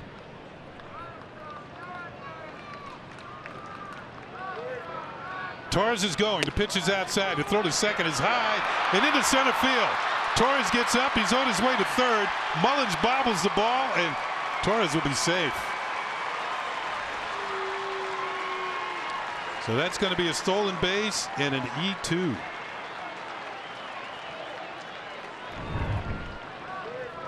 Gleyber gets a good jump, and Wins gets a good pitch to throw on, but he comes right underneath it. Arm angle drops a little bit. Because of that, the ball sails.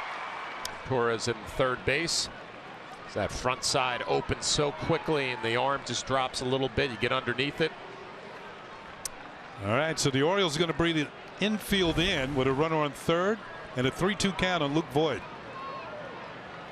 And it's a high fly ball, deep right center field, way back. He's done it again. Another 2-run home run for Luke Voit, and the Yankees have jumped out in front 7-4. Big night for Luke Voit, a pair of 2-run homers. Well, we mentioned earlier in this game that if you're Luke Voit, you have gotten an opportunity with Greg Bird struggling. Aaron Boone going with Voit, right-handed hitter against a right-handed pitcher in Alex Cobb. And Aaron Boone is being rewarded. What a big night for Voit, and a big smile. The Yankees have scored 3 times here in the 10th inning. Austin Romine will take a pitch for a called strike. So Cody Carroll, who had not given up a home run all year, majors or minors, gives up 2 here in the 10th.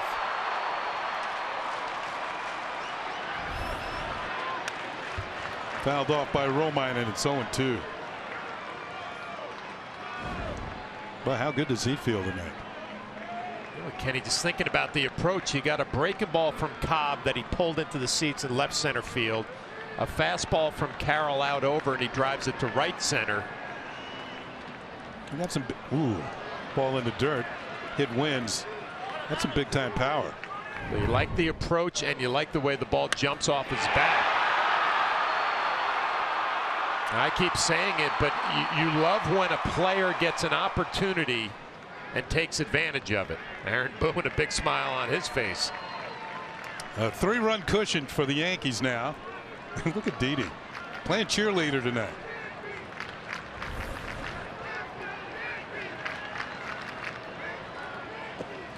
Two and 2 now on Romine. The Baltimore bullpen is busy.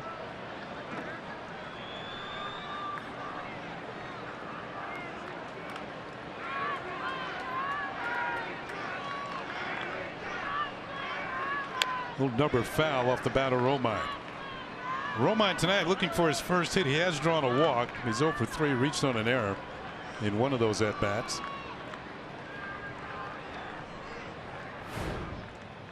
Ryan Meisinger. Yeah, you don't want mice in your house. Pitch is fouled off. 2-2.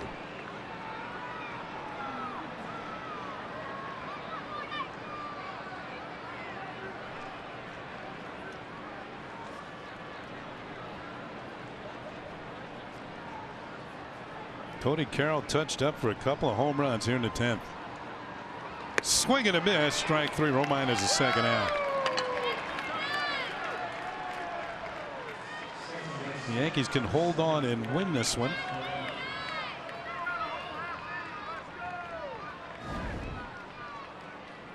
I believe they run their record to 8-5 in extra inning ball games.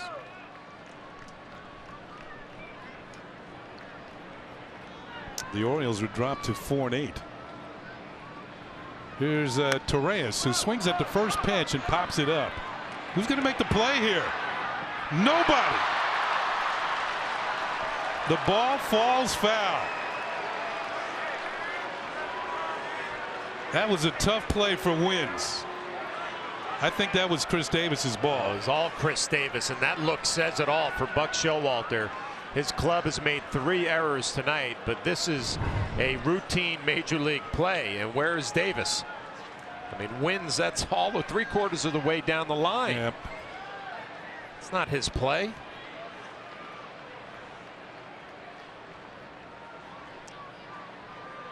Wow. So Torres' at bat will continue. No plays. It's just a foul ball. And he fouls this one back, and it's 0-2.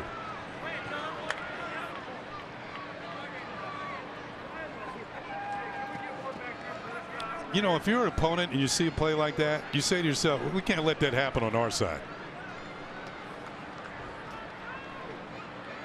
Here's the 0-2 pitch, and it swung on and missed. Torres strikes out. That'll do it for the Yankees here in the top of the 10th inning. But they score 3 runs. First, it was Neil Walker with number 8 on the year. That gave the Yankees a 5-4 lead. Then Luke Voigt, second 2-run homer of the night. 7-4 Yankees.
Really, I went from starting to pretty much closing games. So yeah, that's a comfortable place for me to fall back on. But if I need to throw, you know, where I'm throwing right now and let Dellin or Robbie get some save chances too, I mean, it's going to be, you know, I think the situation is going to dictate who gets in there. But yeah, obviously I've had success closing games, and I'll be comfortable in that role. But I'm getting comfortable in the role I have now too. Well, that was Zach Britton, who takes the mound for the Yankees. Now the name on his back is his mother's maiden name. He's part Dominican. So this is his 28th appearance of the season with both Baltimore and the Yankees. Here's a man who pitched over 290 games. Anglada. Over 290 games in an Oriole uniform. And the first pitch to Adam Jones is in there for a call strike. Well, you know that Britton is comfortable out on that mound being back in Baltimore, Camden Yards, but a little different uniform facing his old club and trying to pick up a save. Hit hard, and it's a base hit in the right field for Adam Jones, his second hit of the game. Yankees have made some changes defensively. Shane Robinson goes into right field. And Neil Walker, who was in right field, is now at third base. A couple of years ago, 2016, Zach Britton might have had one of the best years of closures ever had as Trey Mancini steps in. Mancini's 0 for 3 with a walk. There's that sinker in the dirt. It's ball 1. Britton was 47 for 47 in save opportunities. Had a 0.54 ERA. This is his career with the Orioles. 258 games, 139 saves, and 150 opportunities. Almost a strikeout per inning. Pitch to Mancini. Swung on and missed. 1-1. But that particular year, I said 47 for 47, 0.54 ERA.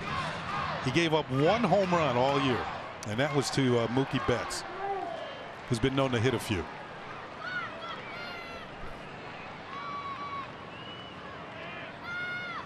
Swing and a miss, strike 2. When you watch that pitch from behind, it almost looks like a slider, and then it's 97 miles an hour with nasty movement down. Obviously tough to hit. But tough for Austin Romine behind the plate with all that movement and velocity.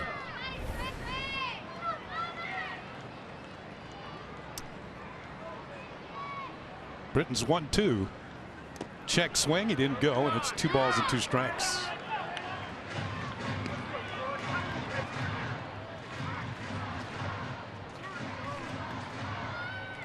We're in the bottom of the 10th inning.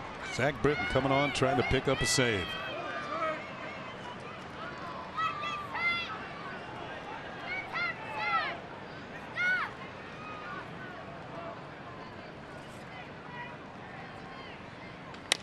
Ground ball to short. This could be 2.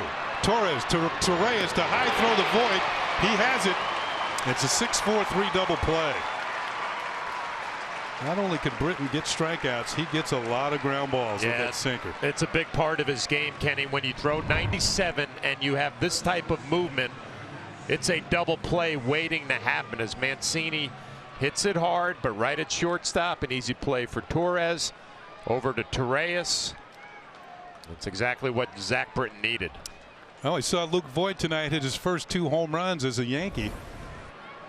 Zach Britton looking for his first save as a Yankee.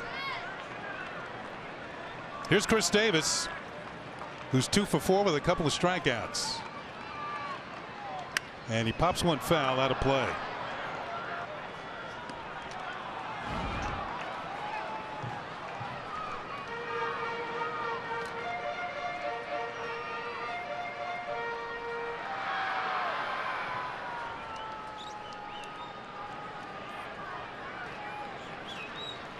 So the Yankees an out away from picking up a win in the first game of this 4-game series. And they came from behind to do it. They were down 2-0. Ball is hit well to center field. Going back is Hicks. He's going to run out of room. This one's gone. A home run for Chris Davis. And it's a 7-5 game. Davis's 3rd hit of the night.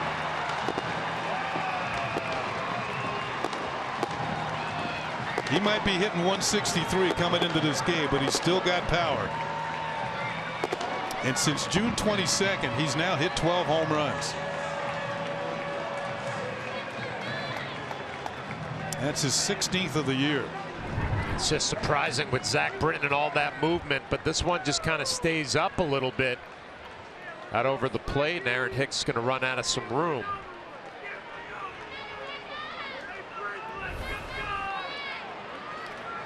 So Tim Beckham comes up and he represents the tying run. I should say, no, the Orioles still down by 2. No tying run. And he'll take a pitch for a call strike. It's a 7-5 game.